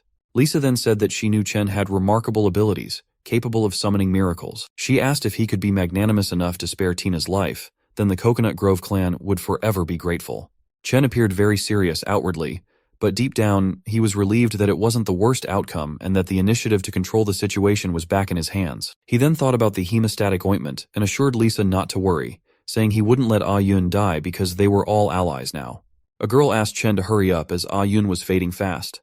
While going to help, Chen thought that he would overlook Tina's assassination attempts for the greater good, but there still had to be consequences for her actions. So Chen decided to apply only a small amount of medicine to keep Ah-Yun alive, but not to bring her back to full health immediately, reserving the rest of the ointment for treating his own injuries. After applying the ointment, he instructed others to carry Ah-Yun back to her house, assuring them that she would recover in a few days. Seeing this, the girls of the Coconut Grove clan started praising Chen, believing it to be a miracle. Chen hugged Lisa and asked if her people could now merge into his tribe. Blushing with happiness, Lisa responded with a joyful yes. Chen smiled and told Lisa that she could continue leading her people as long as they obeyed his command. Lisa then shared that she had one final request. Chen needed to become her partner, and they should have a ceremony to formalize their relationship. Hearing this, Chen became happy and blushed, thinking it was like a gift falling into his lap. He imagined they would have a wedding, exchange rings, enter their bridal chamber, have a daughter together, accompany their daughter as she grew up, witness her wedding, grow old together, and finally depart to the afterlife together. Seeing Chen making weird faces, Lisa tensely asked what was wrong, wondering if he didn't want to have the partner ceremony. Chen quickly responded that he definitely wanted it and hugged her tightly. Then Chen asked Lisa to rest and recover properly, as he also needed some time to prepare for the ceremony. He then ordered everyone to go and rest, instructing them to return for the ceremony in a few days. After that, his system showed that he had officially established his tribe and asked him to choose a name. When Chen looked closely, he noticed that the tribe population was only 46, so he wondered why it was 4 less. He named the tribe Newbie Tribe. Chen then pondered that he needed to find a way to deal with the Bei clan and considered taking some Bei clan members as prisoners. However, he wasn't sure if the captured prisoners would count toward the tribe's population. Suddenly, Chen overheard some girls from the Coconut Grove clan talking among themselves. They mentioned how they used to like Chen's smiling appearance, but now he had to be like the men who became partners before and were cut into pieces by the queen at the ceremony, and then devoured. Chen was tense thinking about the queen eating men and wondered if that was the reason why men were scarce in the Coconut Grove clan. Someone came up behind Chen, startling him, causing him to shout and ask them not to harm him. Mia revealed that it was her and asked why Chen was so scared. Chen, still startled, asked her what she wanted. Mia then asked if Chen was really going to become the partner of that rude woman, Lisa. Chen responded that he might need to reconsider his decision and that he had been too hasty in agreeing to the ceremony with Lisa. Mia asked if he was serious. Chen shared that he thought he was getting a bride, but it turned out Lisa was like a praying mantis. Hearing this, Mia started celebrating, but Ayu interrupted her, asking why she had sneaked out when she was supposed to be resting. Mia blushed and responded that she wanted to be with Chen. Chen sadly told Mia that he wanted to be alone and suggested that the girls from the Coconut Grove clan could participate in camp construction if they wished. Ayu agreed and started to take Mia back. Despite this, Mia continued to ask Chen to think carefully and consider her instead of Lisa. After that, Chen decided to go and chat with Lisa about the situation. The next day, Chen woke up and noticed that everyone was getting along very well, and even the Coconut Grove clan was helping to build the houses. He then went towards the farming area where the temporary residents of the Coconut Grove clan were staying. Upon reaching there, Ayun greeted him and asked if he had come to meet with the queen. If so, Ayun mentioned that the queen was nearby the river. Ayun then informed Lisa that the king had arrived to meet her, prompting Lisa to ask everyone to leave. Once alone, Lisa asked Chen if there was something urgent. Chen responded with a no, saying he had just come to see how her injury was healing. She shared that she would be back to normal in another 2 or 3 days. Lisa then asked if Chen wanted to get a head start on their romance. Chen tensely responded with a no, and then asked for her name. Lisa told Chen that he could call her Lisa, as that was the name given to her by the former queen. However, since her exile, no one had called her by that name. Hearing this, Chen became more tense, realizing it was either comply or face exile. He thought that Lisa might even rename her clan to the Praying Mantis clan. Chen asked Lisa if the former queen had also had a partner, and wondered where they were now. Lisa responded that all of them had been eaten, as it was a tradition in her clan for the queen to consume her partners, which was believed to grant her more power. Chen became more scared upon hearing that, but he was relieved when Lisa said that it was a tradition of previous queens, and she had no intention of continuing it. Chen felt a bit relieved and asked if she had never eaten anyone. Lisa responded that she had recently become queen and never had a partner, so she hadn't had any opportunity to consume anyone. Chen then bid her goodbye as he was leaving to prepare for the ceremony. While Chen was heading back, he thought about how if there was no risk of being eaten, he should consider talking with Mia. Suddenly, Lisa shared that although she didn't eat people, if someone wronged her in the future, she wouldn't hesitate to take severe action. After some time, Chen was moving around in their living areas, observing the people. Then he realized that he only had 7 days left to complete the mission, so he decided to first capture some prisoners and fulfill the mission. So Chen told Stonebone that he would be out for a while. During that time, Stonebone was in charge of organizing everyone's work, and if there was any emergency, he should send someone to find Chen at the beach to the south. The scene then shifted to the beach in the South Sea, where Chen was shocked to see something and wondered how it had happened. He questioned whether the Bay clan had been wiped out. Dodo birds were easily roaming near the corpses, so Chen understood that he was temporarily safe. He then checked the bodies of the Bay clan people and noted that they still had some elasticity, and there was no stench yet. And whatever battle they were involved in must not have ended too long ago. Chen also noticed that the claws on their fingers were exceptionally sharp, and the wounds seemed to match the claws. Chen then wondered whether the water lunatics had been engaged in infighting, making it crucial for him to locate any survivors. There, he found a corpse that had no internal injuries but appeared to have suffered a painful death. While Chen wondered what could have happened to them, suddenly Sam appeared out of nowhere, shouting that a group of Bay clan members were wreaking havoc at their place. Chen tensely ran back towards the base upon hearing this. The scene shifted to the base, where Stonebone instructed everyone to stay close, conserve their strength, and prepare for close combat. They were throwing wooden spears, but the Bay clan lunatics remained completely unharmed by them. The lunatics were closing in, so Stonebone urged everyone not to panic and to do whatever they could, but to prevent the lunatics from dragging anyone into the water. He emphasized that once in the water, they would have no chance against the lunatics. The lunatics charged towards them, but they managed to disrupt their charge by throwing stones at them. Just then, Queen Lisa's reinforcements arrived. Lisa asked Stonebone what was going on and if the enemies were from the Bay clan. She also asked why the Bay clan, who were supposed to be living on the southern edge, had suddenly appeared at their base. Stonebone responded that he didn't know, but the lunatics were behaving erratically, charging suddenly from the South River towards their base. The fight then started between them, with both sides engaging in a fierce battle. Even Lisa fought alongside the newbie clan members. Lisa tried to talk to the Bay clan members, but they didn't reply. She began to suspect that something was seriously wrong with the Bay clan. While Lisa was fighting with a Bay clan member, a larger lunatic attempted to sneak attack her. Chen then attacked with full force, swinging at the lunatic, but the lunatic easily withstood the attack, surprising Chen. 2 Bay clan members tried to sneak attack Chen, but Huang Shi and Lang Guchui intervened, attacking them and knocking them out. They declared that if the Bay clan wanted to attack their king, they would have to fight through them first. Chen praised Huang Shi and Lang Guchui for their actions, and said he would leave those small freaks to them. Chen also asked Lisa if he could entrust her to help his people deal with those small freaks, as he needed to focus entirely on the opponent in front of him. Lisa responded with a yes and joined the fight. Chen also told everyone that he was counting on them until the outcome of his fight was clear. Chen then told the big lunatic that he didn't know what happened to the Bei clan, but it had nothing to do with the newbie clan. He suggested that the lunatics might have mistaken them for their targets. However, without listening, the big lunatic attacked. Seeing this, Chen became tense and shouted, asking if the lunatic had lost the ability to communicate. He was also stunned by the lunatic's explosive power and wondered how, even with his strength and agility exceeding that of an ordinary person by several times, he could handle such an attack. So, he was just a squishy damage dealer in front of the lunatics, and since he was surrounded by his people, he couldn't casually use the hidden skill of his axe. While Chen was deep in thought, he got distracted from the lunatic's attacks, and the lunatic bit his hand. To Chen's relief, he pulled back and was safe, thanks to the protection of the Bull King's cloak. Without it, his left hand might have been torn off by the lunatic's sharp teeth. The lunatic became even more furious and charged at Chen with full force. But Chen dodged the attack, and the lunatic took off Chen's cloak instead. Chen tensely wondered how the lunatic had become so fast. If he hadn't slipped out of the cloak, he would have been dead. Suddenly, Chen noticed that the lunatic stopped attacking. He wondered what was happening and why they had stopped.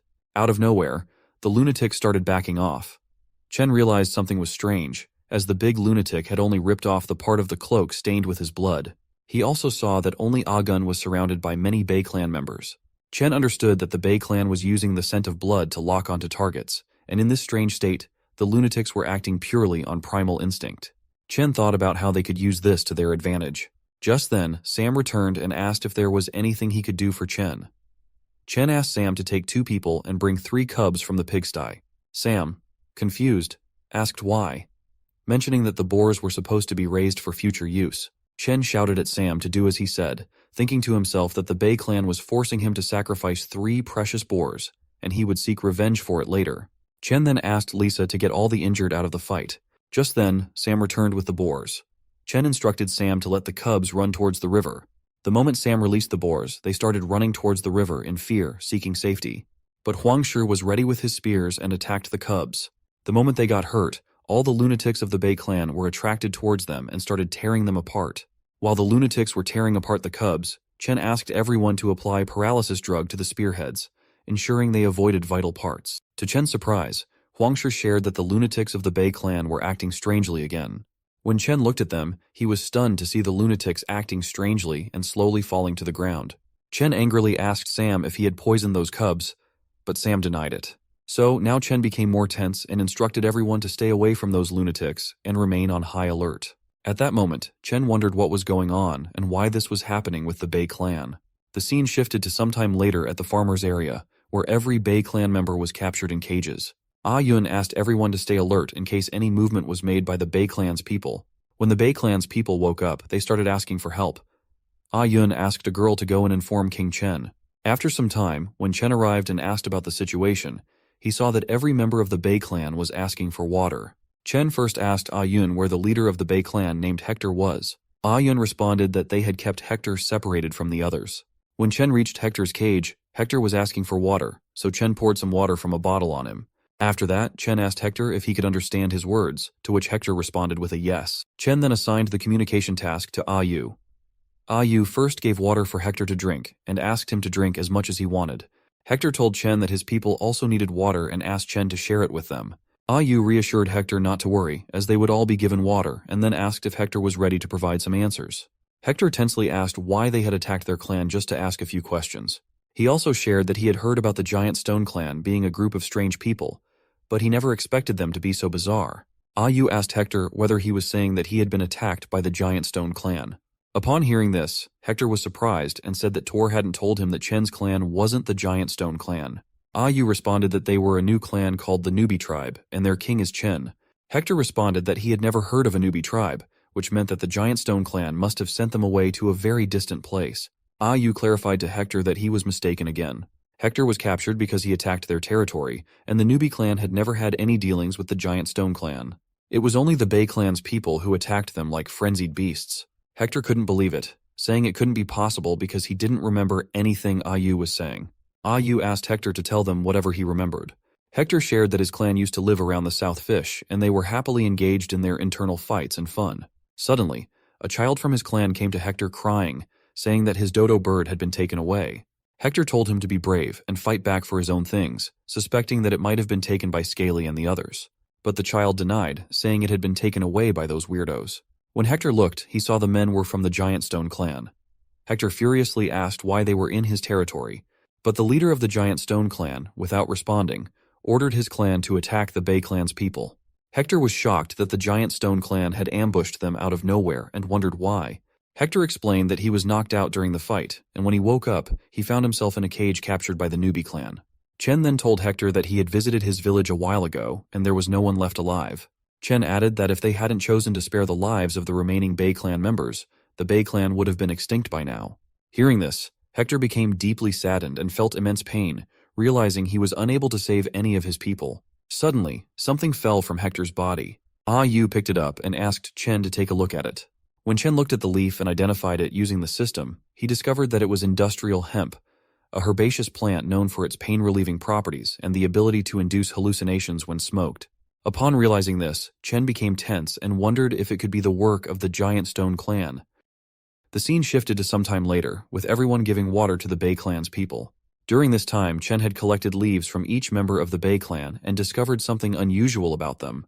Chen then remembered that Sam had once told him the leader of the Giant Stone clan had obtained some kind of divine power. Now, it seemed that this god was more of an evil entity. Chen then thought that it was likely the industrial hemp that caused the Bay clan to turn on each other. He wondered if the Giant Stone clan was behind this, as their frenzied attack on the Newbie tribe territory couldn't have been accidental. If the Giant Stone clan intentionally let the Bay clan's people come here to wreak havoc and leave them worse off or dead, it meant that the Newbie tribe had not only been noticed, but also seen as a threat that needed to be dealt with.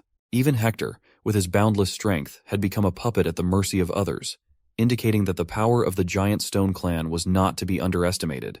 Chen checked his own stats and realized that 3 points of strength might not be enough, so he needed to level up before the real danger appeared. Ah Yu came to Chen and told him that Hector was on the verge of a mental collapse, expressing her fear that Hector wouldn't be able to provide answers if it happened. Chen responded that they didn't have time to wait for Hector to calm down, as danger could be lurking around them, ready to strike at any moment. Ah Yu asked if he meant that the Giant Stone clan was planning to attack their base. Chen shared that it was difficult to explain, but he believed the Giant Stone clan used the industrial hemp leaves to control the Bay clan's people. He emphasized that they didn't know what would happen next, so they needed to quickly trigger Hector's memories to learn more. So Chen said to Blackstone that he needed to stop blaming himself, as once someone inhales the poisonous smoke from the industrial hemp leaves, no matter how strong they are, it's useless. Chen asked Hector to take a look at the leaf. Upon looking at the leaf, Hector shared that he remembered the smell. He vaguely recalled smelling it when he was fighting those bastards, but at that time, it was mixed with all sorts of strange smells. He just felt it was pungent and unpleasant.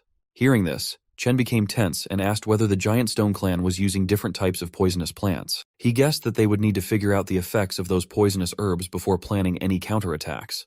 Hector asked if King Chen was going to deal with the Giant Stone clan, suggesting that the Bay clan people should also join him. He expressed that if he didn't avenge his brethren, he would regret it for the rest of his life. Other members of the Bay clan shouted that they also wanted to take revenge for their fallen comrades, and they were willing to do anything as long as they could achieve that revenge. Chen thought that although he still needed more people to complete the main quest, they were only 4 people short. Chen's thoughts were interrupted by Hector, who mentioned that their noses were very sensitive. He offered their help to Chen, saying they could distinguish and track those poisonous herbs, which would definitely aid Chen. Chen responded that this was exactly why he was worried. Despite their ability to track herbs, their sensitivity to the smell of blood meant that if the Bay clan's people lost control again, the consequences would be unimaginable. Hector shouted that if it weren't for that poison smoke, they could easily control themselves. Chen responded by acknowledging that their enemies were the Giant Stone clan, and raised the concern about what would happen if the Giant Stone clan released the poison smoke again during their battle. Hector sadly responded that if that happened, they would refuse to fight. Chen told Hector that he understood his desire for revenge, but emphasized that acting out of anger and hatred would not resolve anything. He expressed concern that Tor might not agree with his plan, if he had one. Hector responded that they were the last remaining members of the Bay clan, and as long as Chen could help them get revenge, their lives belonged to Chen. Chen told Hector that as long as Hector assimilated into his tribe and pledged loyalty to the Newbie clan, he guaranteed that they would take revenge. However, Chen clarified that not all members of the Bay clan would have the opportunity to personally take revenge.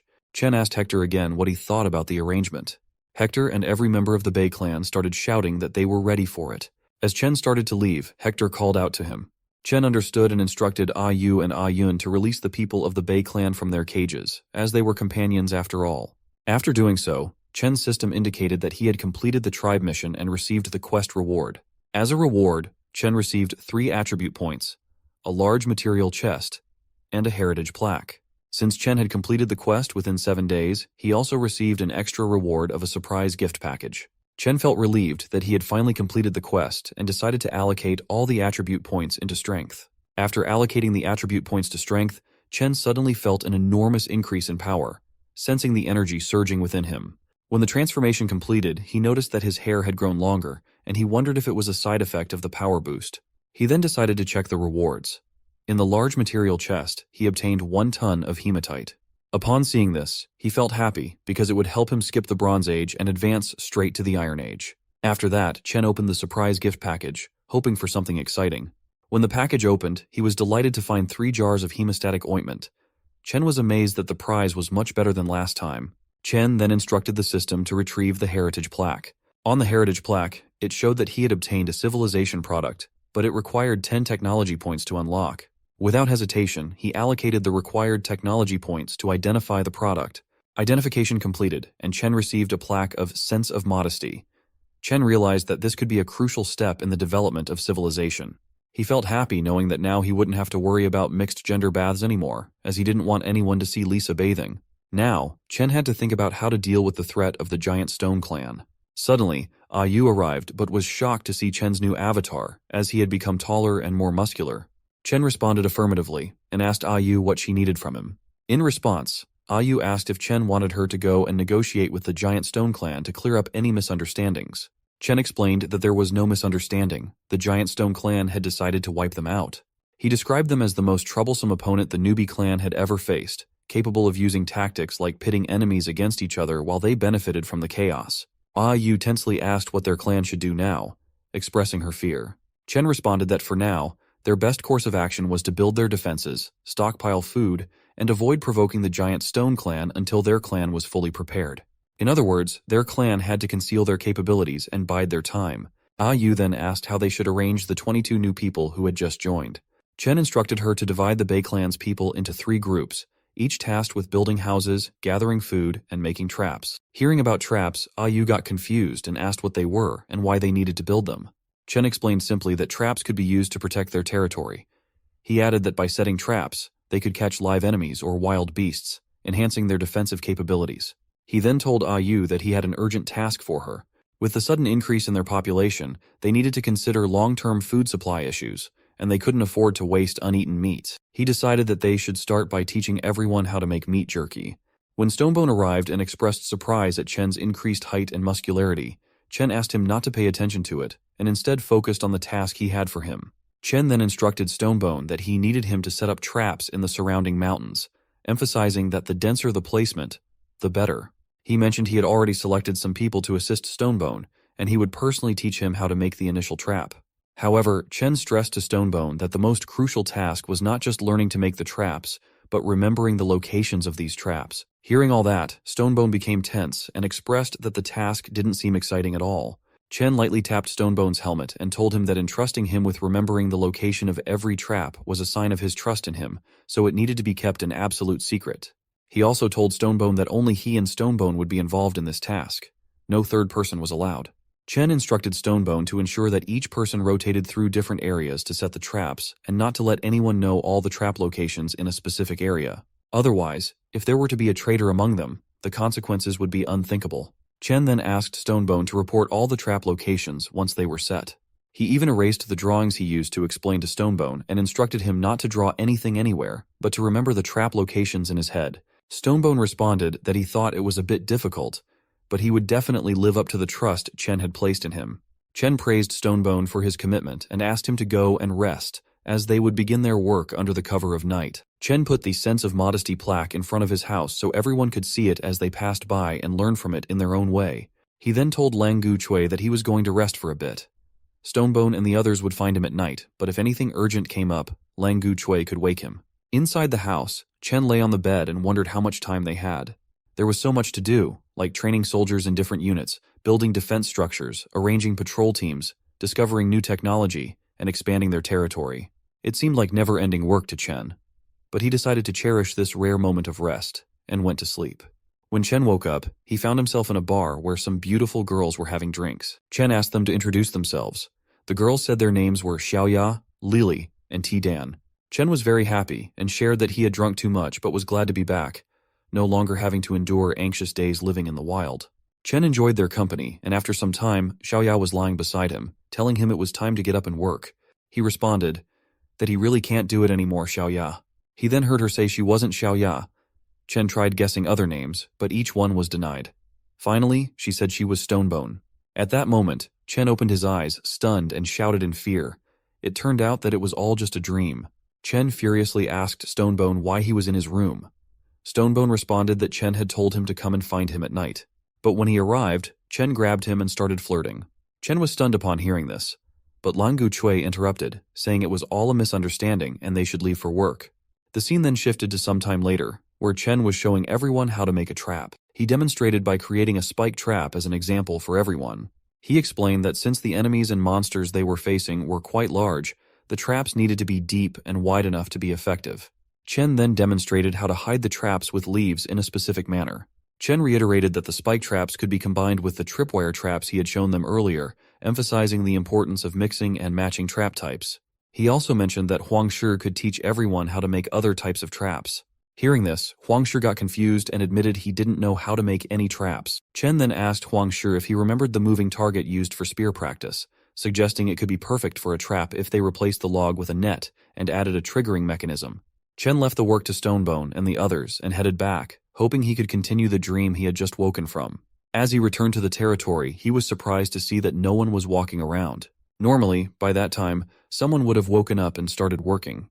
Chen went to check in their houses, but when he tried to enter, the girls inside started shouting for whoever it was to go away. When Chen asked what was wrong, they became serious, and some of their clothes were not fully on, making them hesitant to come out. Hearing this, Chen wondered if it was the effect of the heritage plaque's sense of modesty. He closed the door and told them they had half a day to make new clothes. If they weren't out by noon, he warned them not to blame him for being strict. Chen went near the plaque and was amazed by its effect. Suddenly, Stonebone came shouting his name. When Chen turned around, Stonebone shared that he had found something while digging traps. Chen was delighted and told Stonebone that what he had found was flint. A brilliant discovery. He explained that with flint, they had limitless possibilities, especially because it could produce sparks when rubbed together forcefully. Chen and Stonebone ran back to the place where Stonebone had found the flint. Upon reaching there, Stonebone showed Chen the spot and mentioned they had dug around that stone. When Chen saw it, he realized there wasn't enough flint. Since it wasn't a dry, arid, saline alkali land, if the flint was naturally formed, there was only one possibility.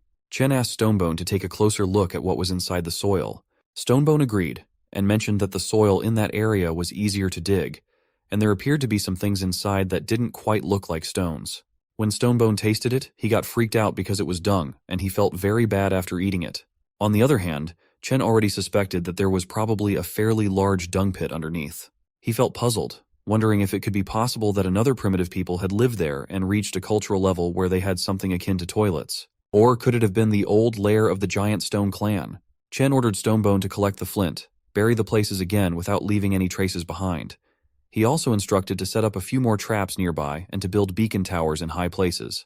Additionally, Chen wanted some people to be on lookout in shifts. Hearing this, Stonebone shouted in confusion, asking about towers and beacons, wondering what Chen had said.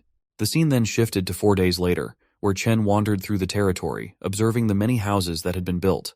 He reflected that this was the first step towards happiness. Suddenly, Mia ran towards Chen, startling him. He quickly asked Lan Guchui to help him stop her. Despite their efforts, Mia reached Chen with full force and hugged him tightly, accidentally breaking a house in the process. Lan Guchui asked Chen tensely if he was okay and urged Mia to get off him. Seeing Chen injured, Mia squeezed him again, pleading for him to stay alive since they had just built houses and couldn't afford to die now. Chen responded that playtime was over and asked Mia if she said the houses were ready. Mia responded affirmatively, saying there were 2 rows of houses, totaling 10, which could comfortably accommodate 50 people. Hearing this, Chen was pleased and patted Mia on the head, praising her efforts. Chen also asked Mia not to be reckless anymore and assigned her the task of repairing the broken house as a punishment. Then, he went to check on the progress of the food supplies and reserves. Upon reaching the riverside, Chen saw that the Bei clan people were happily catching fish, and Yu, along with some girls, were helping them dry the fish. Chen shared that compared to building houses and digging traps, the Bei clan were indeed more suitable for going into the river to fish. With the Bei clan's help, their new tribe had noticeably increased the variety and quantity of food available. Lang Guchui praised Chen for all the progress they had made, which allowed them to live such a prosperous life. Chen responded that it might be possible, but he still wondered if the methods he used to subdue the Coconut Grove clan were proper, and what kind of deceit he might resort to in the future. Lang Guchui reassured Chen not to doubt his decisions, emphasizing that Chen's orders were their will. He expressed that he saw no problem with what they had done, pointing out that in the world, only the strong survive, and large and small groups were constantly devouring and destroying each other every day. So obtaining maximum results with minimal losses is actually kindness to both them and the Coconut Grove clan, Chen said with a smile. He then told Lang Guchui that he already possessed the most important qualities needed for their journey. Chen then asked Lang Guchui to accompany him to inspect the results of the border defenses, expressing his belief that the Bei tribe could still bring more surprises, like the mysterious Frogman force. The scene shifted to Stonebone and the others working on the traps and towers. When Chen arrived, he asked Stonebone how the traps and beacon towers were arranged. Stonebone responded that according to Chen's orders, the beacon towers in the west, south, and north had all been completed. After arranging for 6 people to be stationed at the beacon towers in shifts, there weren't many people left. Stonebone explained that in order to finish on time, they had to leave early and start working on the mountain before dark. Chen understood they were short on manpower and decided that from that day onward, he and Lang Guchui would go up the mountain to help Stonebone. Stonebone asked Chen not to worry, saying they could handle it, but Chen responded that it was a critical time for them, so they needed to make every second count. Chen was wondering if the Giant Stone clan had indeed lived nearby before. They might be more familiar with the terrain than his clan was. He worried that if the Giant Stone clan took advantage of their unpreparedness, they could launch another, even larger surprise attack. In the night, while everyone was working and Chen was there as well, he suddenly looked towards the West Beacon Tower and felt an ominous sensation. He wondered why he was feeling this way, perhaps just overthinking it. Suddenly, out of nowhere, Chen heard screams coming from the South Beacon Tower. He was surprised and quickly looked in that direction, where he saw signals for help. Chen furiously shouted to everyone that the South Beacon Tower was under attack and urged them to move quickly. Chen ran towards the south, his mind racing as he thought about how, despite knowing the trap locations and having an agility bonus from 2 points, it still took at least 5 minutes to reach the South Mountain.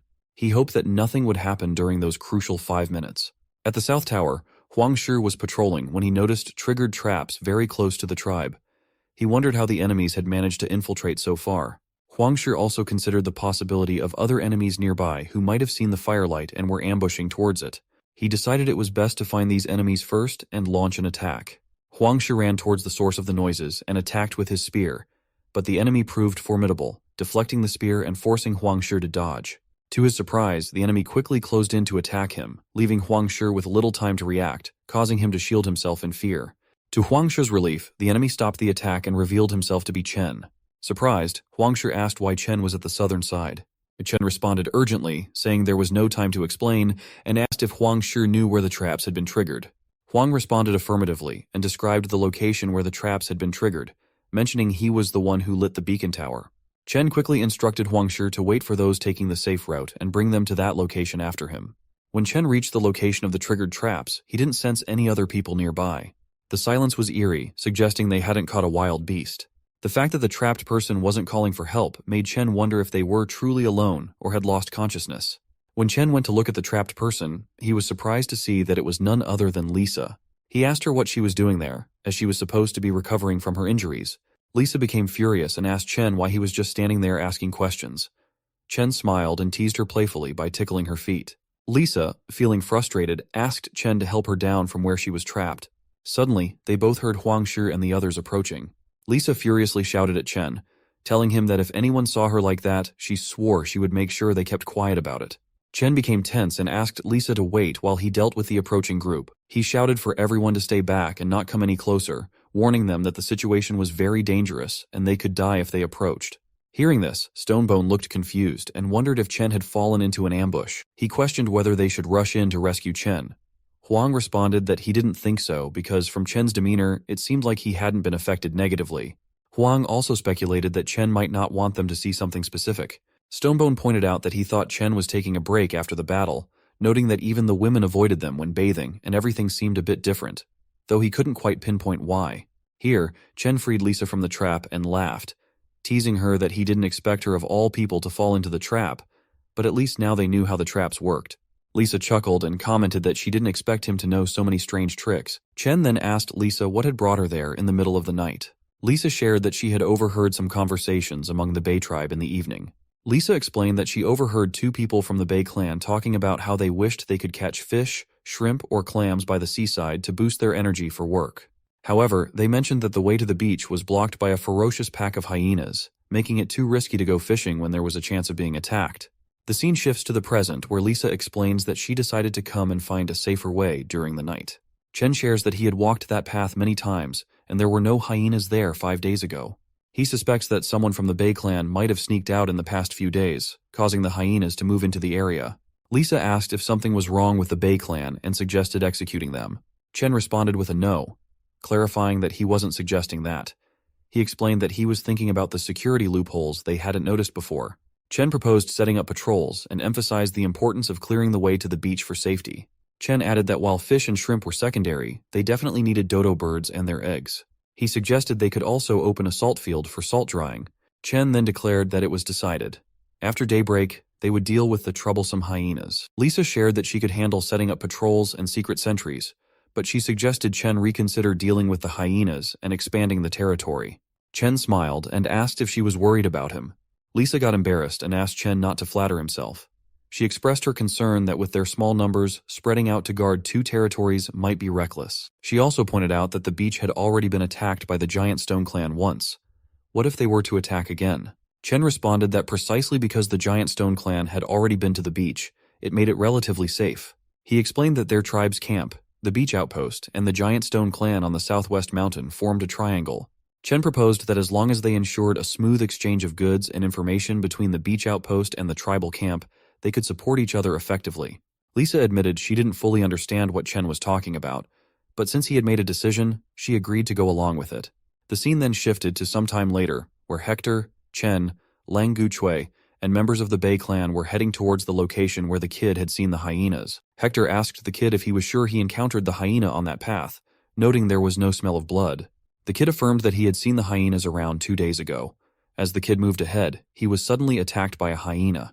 But Hector swiftly counterattacked and saved the kid from the hyena's attack.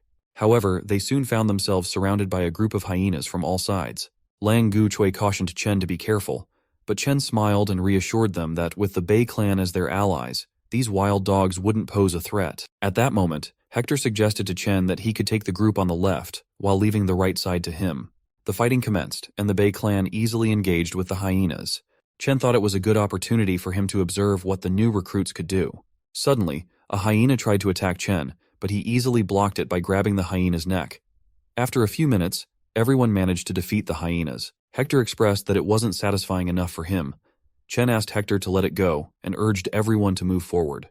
Moving further, Hector shared that it was their former territory. Upon reaching the location, Chen asked everyone to observe the cliff, explaining that it would be where they would build the outpost. He specified that it needed to be close to the cliff and spacious enough to house 20 people, with the beacon tower constructed above it. Chen also mentioned that after building the beacon tower, they needed to construct a small salt evaporation field next to the outpost. He told Hector that he would send some people to help him, but emphasized that Hector had only 4 days to complete everything. At that moment, Chen felt like a foreman inspecting a construction site, despite being the one doing the laborious tasks. Before leaving the area, Chen instructed them to immediately light a fire for help in case of an emergency. The scene then shifted to 3 days later, where Chen had crafted a wooden bow, earning him 5 technology points. At that moment, Ayu informed everyone that Sam had returned and had something to report. Chen went to Sam and asked if he had found any human tribes to ally with or conquer to the north. Sam responded that he had traveled north for more than a day, but saw no sign of anyone. He only found a lake and a snow-capped mountain not far away, and there seemed to be a strange creature living in the water. Sam added that before he could see the creature clearly, it sank to the bottom of the lake and disappeared. Since the snow-capped mountain lay further ahead, he didn't dare to proceed and decided to return. Chen laughed and responded to Sam, saying it was okay and that he had done a great job. He joked that he never expected Sam to fear the snow mountains more than the monster in the water. Trembling, Sam said that the snow mountains were too terrifying and asked Chen if he hadn't heard the stories about them. Chen asked what was so terrifying, but suddenly Yu hugged him, saying she was scared. Chen asked Yu why she was so frightened of the snow mountains. Yu responded that the terrifying part wasn't the snow mountains themselves, but what lurked behind them. A giant. Chen told Yu not to worry because he was there, so there was no need to be afraid of anything. Suddenly, Chen's system showed that he had a new quest where he had to find the giant, and he would get 1 attribute point for it. Chen was stunned when he saw this and wondered why he would get 1 attribute point just for seeing a giant. After all, he had to risk his life and drive away a saber-tooth to earn 2 points before. He then thought that the giant might just be a big fellow, and looking from afar shouldn't be very dangerous, right? But on the other hand, if the giants had a civilization, maybe they could even turn the giants into their allies. Still, he needed to be cautious because if things went wrong, it could lead to the tribe's destruction. However, the exploration and diplomatic tasks couldn't be left to Sam and Yu. Chen asked Sam to go and rest since the banquet would be in 2 days, so he could relax and enjoy. Sam thanked Chen and was relieved that he got a break and didn't have to face the giant. Yu also asked Chen to remember that Sam gets nervous in certain situations. Chen responded that it might not just be nervousness. Sam's perception of danger far exceeds that of everyone else, making him sensitive to certain things. That's why Sam can explore the outside world freely while keeping himself safe. Chen then asked Yu about the preparations for the partner ceremony. Yu responded that everything was ready. Chen then asked Yu to prepare travel necessities for 4 people, as he was planning to take a few people with him on a little expedition. Hearing this, Yu tensely asked if Chen going personally meant the task was very dangerous. Chen responded that he was just going to explore the nearby areas and that there was no need to worry. He asked Yu to prepare some food, water bottles, and warm clothes. He also asked Yu to thank Skinny for doing a good job on making the clothes. Yu then asked when he was going to leave for the trip. Chen shared that since the partner ceremony was in 2 days, he would depart after the banquet ended. The scene then shifted to 2 days later, where Chen had prepared a shield for himself. He explained that because it was made of hardwood and cowhide, the shield was very light. He added that everyone could now replace their equipment as soon as possible. At that moment, Yu came in and told Chen that it was time for him to wear the royal dress. When Chen stepped outside wearing it, everyone congratulated him and started celebrating. At that moment, Chen wondered if the partner ceremony was just a wedding. In his old life, he had struggled just to make a living, but now he had his own tribe, his own people, and a wife. Although it felt like a dream come true, in the present world, he felt a strong sense of belonging. Chen approached Lisa and shared that in the future, when he wasn't around, the fate of the newbie tribe would rest in her hands. He announced to everyone in the tribe that from that moment on, Lisa was the queen of the newbie tribe clan. Everyone praised their queen and king, and the atmosphere became very emotional. Mia even cried, expressing that while she didn't want anyone else to take the king's place, the scene was truly touching for her. After the festivities ended and night fell, everyone bid Chen good night as they went to sleep. Chen felt relieved that nothing bad had happened on the ceremony day. Yu approached Chen with a smile and informed him that Queen Lisa was waiting for him in the palace, suggesting that he should go to her. At first, Chen blushed upon hearing that Lisa was waiting for him, but then he became tense, recalling that her love language involved using a whip. Nevertheless, he headed towards the palace, intrigued by the possibility of something exciting awaiting him. With courage, Chen opened the door and told Lisa that he had returned home. However, upon seeing her angry expression and feeling the tense atmosphere, Chen became nervous and wondered if it felt like someone was about to die. Lisa then told Chen that she would give him a chance to explain himself. Tensely, Chen asked what she wanted him to say. Lisa stood up, took out the whip, and asked if he was still going to pretend. Chen, now scared, tensely asked if Lisa could please be more gentle as it was their wedding night. Deep down, he regretted upgrading Lisa's whip. Lisa then asked if he was in such a hurry to leave her by going on a journey just after the ceremony. Hearing this, Chen felt a little relieved and asked Lisa to relax and let him explain everything. He then shared his entire plan, and Lisa asked to confirm whether his plan was to convince the giants to join them against the Giant Stone clan. Chen responded that he wasn't entirely sure about convincing the giants and wanted to bring 3 more people with him for safety. He emphasized that the true purpose of the trip must be kept secret. Chen also expressed confusion about why Sam and Yu seemed fearful of the giants. Upon hearing this, Lisa asked if it wouldn't be better for her to go with him. Chen responded with a no, explaining that one of them needed to stay with the tribe, and besides, she had more important things to attend to. Lisa asked what those things were. Chen took out a stone sling and told Lisa that he would demonstrate how to use it later. He explained that he needed her to train a stone sling team by the time he came back. The scene then shifted to the next morning, where Chen was heading towards the giant place with Huang Shi, Hector, and Tina. He was singing peacefully, but Ai Yun was furiously looking at him. Seeing this, Chen became scared and wondered if Ah Yun was purposely walking behind him, possibly trying to find another opportunity to ambush him. But Chen couldn't do anything because it was Lisa's wish. What actually happened last night was that Chen tried to flirt with Lisa, but she shouted at him, asking him not to tease her. She then asked why he didn't choose people from the Coconut Grove clan or Bay clan since he wanted to take 3 people with him. Chen responded that he planned to bring Hector because he had personally witnessed Hector's combat prowess. The beach outpost would be temporarily under the responsibility of Stonebone. Lisa insisted that she didn't care whom he chose, but insisted that she must go with him. She explained that only when Ayun was with him could she feel at ease.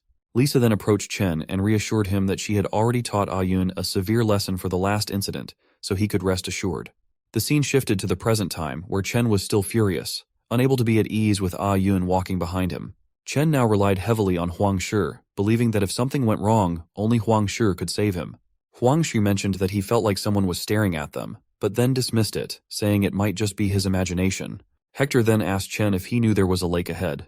Chen responded affirmatively, mentioning that Sam had mentioned it before. Hector started laughing, suggesting that Sam must have also seen the giant because when Hector was a child, he saw it swallow a leopard whole in the blink of an eye. Hector then shared that he had been lucky in childhood, but this time he hoped for a better fight with the lake monster. Chen was stunned, thinking that encountering such a monster wasn't lucky at all. He responded to Hector that monsters like the lake creature didn't concern him much. He would be more interested if they encountered something more formidable, like giants. Hearing this, Huang Shi got scared and tensely asked Chen not to expect such things.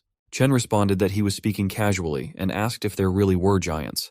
Huang Shi then shared that before meeting the king, their tribe had originally consisted of over 30 people. One day, they encountered a giant, and the clan was powerless to resist, scattering in all directions. Huang Shi also mentioned that even though it happened when he was very young, no one who survived could forget that terrifying scene. Chen now understood why Sam and Yu were so scared and trembled at the mention of giants. Hector interrupted their conversation and warned them not to eat any of those fruits, recalling that he had eaten them when he was young and suffered severe consequences. Chen inspected the fruits with his system and found that they were poisonous plants. Chen thought that all the unfamiliar plants around him might hold some value. He asked his system to scan and identify them, and discovered that every plant had significant medicinal properties. Chen was amazed to find that the whole forest was filled with medicinal plants. Suddenly, he spotted something familiar and upon inspection, identified it as a cereal grass. He was happy to have found grain seeds and received a side quest to plant multiple types of grains in large quantities and successfully cultivate them within a 180-day time limit. Chen then thought that it looked like they could finally enter the era of farming, and once they found clay, they could cook, make herbal medicine, and more. Since the cereal wasn't mature yet, he decided to come back later to harvest it. At that moment, Chen began to feel a strange sensation. But it wasn't Tina's hostility. Huang Shi pointed out something, and Chen looked at it seriously, expecting danger. However, he discovered a leaf with strong fibers that could be used to make ropes, fabrics, or paper. He praised Huang Shi for finding something valuable, thinking it would lead to better clothes. However, Huang Shi clarified that he wasn't referring to the strange grass, but to the sound coming from behind the bushes. When Chen looked over, he was surprised to see a hyena emerging from behind the bush. Chen then speculated that the hyenas must have been following them since the beginning, and the eyes they had felt before were likely from these hyenas. Realizing that the hyenas might be seeking revenge for their previous encounter, Chen asked everyone not to leave them be and suggested they take action to eliminate the threat. The fight started, and Hector was furious, determined to take down the hyenas this time. However, Ayun found herself in danger as 2 or 3 hyenas attacked her. Hector quickly and effortlessly came to her rescue, telling her not to thank him as it was his duty. Suddenly, the hyenas began to retreat. Hector laughed, remarking that it was a shame the hyenas were running. However, Chen shouted, urging them not to let the hyenas escape, as he didn't want to continue being ambushed repeatedly. They started chasing the hyenas, but Chen quickly realized that even with his agility boosted by 2 points, he could barely keep up with their pace, making it impractical to continue the pursuit. Suddenly, Chen felt an eerie quietness behind him. When he turned around, he was shocked to see Ayun captured by an unknown type of plant monster. Chen wondered what it was, and upon investigating, he discovered it was a Crimson King flower, a large herbaceous plant that secreted corrosive mucus from its center and actively preyed on nearby animals for consumption. Chen was shocked to realize it was a man-eating flower. He felt tense, realizing that first there were saber-toothed tigers, then giants, and now a man-eating plant. They were straying further and further from his understanding of the primitive age. Ayun tried to use her bone knife, but it slipped from her grasp, falling into the flower's mouth where it dissolved instantly. Everyone was shocked at this sight. Chen shouted and urgently asked Huangshi and Hector why they were standing around and told them to go and save Tina. Huangshi responded that they were not refusing to help. They too had been ensnared by the strange creature. Chen quickly began cutting through the vines of the flower, urging Ayun to hold on until he could reach her. Ayun shouted and asked Chen to forget about her, urging him to go and save Hector and Huangshi and escape. Before Chen could reach her, she was engulfed by the man-eating flower. Chen was now filled with fury but resolved to at least save Hector and Huangshi. To his surprise, hyenas also attacked from the rear. Hector played a crucial role by throwing something at the hyenas to knock them back. He shouted to Chen not to come closer, warning that it was a trap set by the hyenas. Huang also told Chen to run, reassuring him that he could make it alone and they would try to stall the hyenas for as long as possible. Meanwhile, Chen continued to struggle against the vines, noticing that they weren't fast but that the hyenas were taking advantage of his distraction. Suddenly, he realized they were near dead trees. Taking a gamble, Chen took out some flint and struck it against the trees, igniting them. He knew that there was no creature that couldn't be dealt with a good oil barbecue. The vines began to burn, and Chen managed to rescue Ayun from the mouth of the man-eating flower. When Ayun emerged, Chen asked her tensely if she was okay and if she could still move, emphasizing that time was running out and they still needed to rescue Huangshi. Tina's dress had been torn from the ordeal, so Chen gave her his royal dress to cover herself. After successfully rescuing everyone, they started running away. Chen continued to throw flintstones at trees, causing them to burn, ensuring they didn't have to worry about hyenas lurking behind. Suddenly, Chen spotted water ahead. He urged everyone to keep moving forward and jump into the water as it would keep them safe. However, a hyena was still following Ayun and was about to attack her. Chen saw that Ayun was in danger, so he asked her to watch behind and ran towards her to save her. He came under attack by the hyena, but managed to hold off its attack. Hector and Huangshi were also tense and unsure what to do. Chen urgently told everyone to run away as the fire was spreading quickly. He assured them he would follow right behind, though he was worried about wearing down the hyena before the fire reached them. Suddenly, an arrow appeared out of nowhere and struck the hyena, killing it instantly. When Chen turned back to see who had shot the arrow, to his surprise, it was Tina. He noticed that her talent for archery had been activated. Chen asked Ayun if she knew how to use a bow, and she responded that she had learned by watching him earlier. Ayun explained that she had twisted her ankle and was low on strength, unable to make it out on her own, urging the others to save themselves. Chen shouted at her, dismissing her suggestion as nonsense, and then lifted her onto his back, starting to run. Hector urged Chen to hurry up as time was running out. He also asked Huangshi if he wanted to reach faster, suggesting that Huangshi could carry him with his strength, but Huangshi declined. As Chen continued running, Ayun suddenly told him that she had planned to use this opportunity to accuse him, asking if he had planned the bull attack on their Coconut Grove clan. Chen asked her why she would think that. Ayun responded that she already knew he wouldn't admit it. She also mentioned that on the day the bulls entered their territory, they were already injured. However, their weapons couldn't cut through the tough bull hide, so who had injured them? Chen's people seemed particularly skilled at handling these bulls, which heightened her suspicions. But she knew these suspicions wouldn't convince the queen, so she proceeded with the assassination attempt. Ayun then pressed her bone knife against Chen's neck, asking if she attacked now. He wouldn't be able to resist, right? Or he could simply leave her in the fire and be done with the trouble once and for all. Chen asked her to hold him tight as they were nearing the edge, promising that afterward she could deal with him however she wanted. Ayun agreed, saying she would let it go for now but would keep an eye on him. She warned that if he ever betrayed Lisa or the Coconut Grove clan, she would kill him. Chen asked if that was settled, then accepted it. Ayun grew frustrated that Chen was so stubborn and still wouldn't admit it. Finally, they jumped into the water and escaped from the fire. At that moment, Chen realized that with 2 members of their group unable to move, they would have to postpone their search for the giant for now. Chen instructed everyone to return to the place where they had found a bunch of plants, as they would need more of those herbs. The scene then shifted to some time later, where Huangshi was very relieved after applying the medicinal herb and feeling no pain. Chen asked Huangshi and Ayun to rest for a while he and Hector went to gather more herbs. While they were collecting more herbs, Hector suddenly caught the scent of hyenas and wondered if he had picked it up during the fight. Out of nowhere, Chen spotted some baby hyenas in front of them and realized the hyenas weren't seeking revenge. They were protecting their young, feeling threatened. Chen saw an opportunity to tame the hyenas as hunting dogs and happily accepted the quest. As they were leaving the area, they were startled by the sound of roaring nearby. Ayun asked, "What's that sound?" But Chen recognized it and tensed, thinking they couldn't be this unlucky. A bear emerged from behind the trees, prompting Huangshi to shout in fear that it was a man-eating bear. Chen pondered their options. With 2 injured people, outrunning it was impossible. He instructed everyone to circle around and retreat while he kept the bear occupied. Hector and Ayun tried to protest, but Chen shouted at them to follow his orders without argument. He insisted they would only slow him down and stressed that they had only one chance to survive, so they must obey him. Chen asks Hector to get Ayun and Huang Shi to safety. Chen starts fighting the bear while everyone else runs away. Chen finds himself face to face with the bear. He attacks, but the bear strikes back, sending Chen flying through the air and injuring him slightly. Tor sees this and becomes worried. He tells Huang Shi and Ayun to take the little hyenas back, while he goes to help the king. Huang Shi shouts at Hector not to intervene, having witnessed Chen's formidable strength firsthand. He believes even the strongest opponent couldn't defeat Chen, and staying with him would only hinder Chen's movements. Huang Shi suggests they follow Chen's orders instead. Chen thinks that with his last attack he has gained the bear's attention. He decides to lure the powerful bear away and escape. Chen provokes the bear to chase him, and when the bear starts pursuing him, he runs in the opposite direction of the others to ensure their safety. After getting some distance, Chen realizes that Hector and the others have been left far behind, so he decides to evade the bear and make his escape. To his surprise, he suddenly gets attacked from behind. Chen manages to dodge the attacks and wonders who could be attacking him now. Perhaps a giant rat monster? But to his astonishment, he sees that it's the saber-toothed tiger he fought when he first arrived in this world. Even the saber-toothed tiger seemed surprised to see Chen again, but their reunion was interrupted when the bear caught up to them. Chen now found himself in a perilous situation, knowing he couldn't match the strength and speed of both enemies together.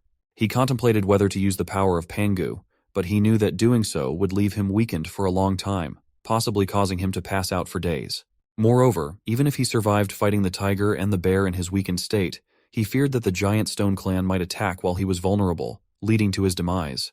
As both the bear and the saber-toothed tiger attacked Chen, he tried to maneuver away, hoping to let them engage each other in combat. Suddenly, his system detected extreme danger and activated emergency escape mode. In this mode, Chen would temporarily gain 20 agility points and convert strength to stamina for 600 seconds. However, once the mode ended, 33% of his 3 main attributes would be permanently reduced. As soon as the mode started, Chen felt a surge of a different kind of power, allowing him to leap into the air and dodge both attacks, causing the bear and tiger to collide with each other. Chen was impressed by his newfound lightness and explosive speed. However, the bear and tiger continued to pursue him, prompting Chen to become anxious and start running away. He wondered why they weren't fighting each other. After some time, he finally managed to lose them. Chen felt a bit disappointed, realizing that while the emergency escape mode was amazing, its cost was too high. Chen realized he had run all the way to the snowy mountain, so he decided to make use of the remaining time and search for the giant. Within moments, he covered a significant distance in one stride, grateful for the emergency escape mode that spared him from exhausting himself in the deep snow. Upon reaching the mountaintop, he finally saw someone and wondered if it was the legendary giant. After seeing the figure, Chen's system indicated that he had completed the task and received the reward. However, he now faced the second part of the giant quest, launching an attack on the giant to gain 10 attribute points. Upon reading this, Chen became furious and questioned whether the system had malfunctioned. Suddenly, one of the giant's pets sensed something, prompting Chen to quickly hide in place. Chen thought about the tempting reward of 10 attribute points and decided to give it a try by running as fast as he could. He picked up a stone and threw it towards the giant. The stone traveled slowly and hit the giant, but it was so small that the giant didn't even notice. However, the giant's pet saw the stone and started growling, sensing something amiss. Chen became very excited after completing the task and receiving the reward of 10 attribute points. However, the system then showed a third part of the quest. Chen had to take down the giant alone to earn a reward of 100 attribute points. Seeing this, Chen was torn. The prospect of gaining 100 attribute points was incredibly tempting and could significantly change his circumstances. He debated whether to attempt it. While he was still considering his options, the giant was disturbed by the growling of its pets. In anger, the giant slammed the ground and commanded them to keep quiet. The slam sent snow flying through the air, covering Chen completely. His senses were momentarily knocked out, giving him a stark realization of the giant's power. He muttered to himself that even 10,000 attribute points wouldn't be worth risking his life for. The scene shifted to the evening, a few days later, at the newbie clan territory where Lisa asked the girls from her Coconut Grove clan if they had found anything during their night patrol. The girls apologized, saying they hadn't found anyone. Lisa instructed the Coconut Grove clan girls to expand their patrol area and continue searching. Yun suggested preparing for the worst, fearing Chen might be dead. This angered Lisa, who sharply told Yun to stay silent, reminding her that Chen had risked his life to save them all. Suddenly, a boy from the Bei clan arrived, shouting that their king had returned. As Chen reached the territory, everyone rushed towards him, concerned about his well-being. Mia approached Chen and noticed he was with Ah Gun. She asked Ah Gun why he hadn't lit the beacon to alert them earlier, so they could have come to rescue Chen sooner. Ah Gun responded that it was King Chen's order not to make a fuss about his return. Just then, Lisa arrived and shouted at everyone to stop crowding around Chen and allow him to go back to rest. Lisa then took hold of Chen and instructed everyone to return to their respective posts. She declared that she would take care of Chen for the time being, but warned that if she found out anyone had leaked this information, there would be severe consequences. Everyone got scared and agreed to it. In the house, Chen said he was glad that Sam and the others came back safely, and that he didn't expect them to bring back hyena cubs too. Chen also asked Lisa to let Sam raise the cubs since Sam would need extra help when he goes out alone in the future. Lisa angrily told Chen to worry about himself first, and that no matter how capable he was, he should take care. Chen responded that his injuries weren't severe. He was just exhausted and would be fine after a good sleep. He said he should handle the tribe matters first. Lisa put her leg on his stomach and slowly moved it downwards. She said all right, she would inform Sam, but reminded Chen that he was the king of the tribe and didn't have to do everything himself. Most importantly, she didn't want to lose her man. At that moment, Lisa furiously stepped on his sensitive area, causing Chen to tensely ask her to move away. Lisa removed her leg and told Chen to get some rest. Chen was stunned by the scene and realized that Lisa was becoming more and more dominating. After leaving the house, Lang Guchui asked about Chen's health. Lisa responded that Chen was healthy but needed some rest, so she didn't let anyone disturb him. After that, Chen opened his system screen and was happy to see that even after losing 4 attribute points, he had gained 10 attribute points. For him, the trip was worth it. However, having high strength and low agility wasn't useful in critical moments, so high agility was very important for survival. Chen increased his agility first, and the system showed that his agility increased to 5 points, reaching a threshold. To increase it further, it required double the attribute points. Chen then wondered if spending double the attribute points to increase agility to 10 would hit another threshold, causing the required points to double again, and then quadruple, and so on. This meant getting 22 points in agility wouldn't be very easy. Chen then wondered if there was a threshold for everything. To check this, he decided to maximize each attribute to its threshold first. Chen increased his stone attribute and he felt an intense sensation, as if his body was going to burst. His shoes and pants tore because his size was getting bigger. He noticed that only 2 attributes were left to max out to their threshold levels. Tiredly, Chen lay on the bed and thought that he should add his next attribute points to stamina, raising it to its threshold level. Then Chen went to sleep. The scene then shifted to some time later, where everything was running smoothly in the newbie territory. Lisa was teaching everyone how to use a slingshot. She even did a trial run, hitting 6 targets, grazing 1, and missing 1. Out of nowhere, Chen arrived and praised everyone for their progress despite it being their first attempt. Seeing him, Lisa furiously asked what he was doing there since she had told him to rest. Chen responded that he was fit and fine, but Lisa noticed his new pants and thought he had been with another girl and was about to punish him. Chen quickly explained that it was just his increased power causing his clothes not to fit anymore, pleading with her to let it go. Lisa then told Chen that the Slingers team had formed, but it would take some time for them to become experts. Chen asked how Huang Shi and Ah Yun were doing, and if they had recovered from their injuries. Lisa shared that Huang Shi didn't want to stay at rest and be a burden to the tribe, so he went to the south post to guard the beacon. She also asked Ah Yun to bring food and water to Huang Shi, so there was no need to worry about him. Lisa also mentioned that she was more concerned about Ah Yun because her injuries were less severe, but perhaps because she had scolded Ah Yun earlier. Ah Yun was in a bad mood. Chen said to Lisa that Ah Yun cares a lot about her and silently bears everything for her, so Lisa should treat Ah Yun better. Chen then shared that he was going to rest again because in a few days, he needed to go north and harvest those precious millet plants. During that time, he would also continue inventing.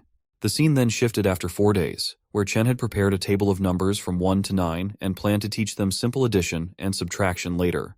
Chen gained 20 attribute points for writing language and creating numbers. Then, his system showed that his technology points had reached 100, and a new technology shop had opened. This technology shop allowed Chen to exchange technology points for various useful tools and heritage plaques. Once items were exchanged, they couldn't be returned. The system displayed a comprehensive list of items and resources that Chen could exchange with his technology points. Excited by the array of choices, Chen carefully examined the options and decided to pick an item for the first time. It's intriguing to think about what item Chen might exchange first with his technology points. As for the potential conflicts like the giant stone clan attacking or tensions with Tina, those could add a lot of drama to the story. So be curious to see how it all unfolds. Stay tuned for more updates on the channel.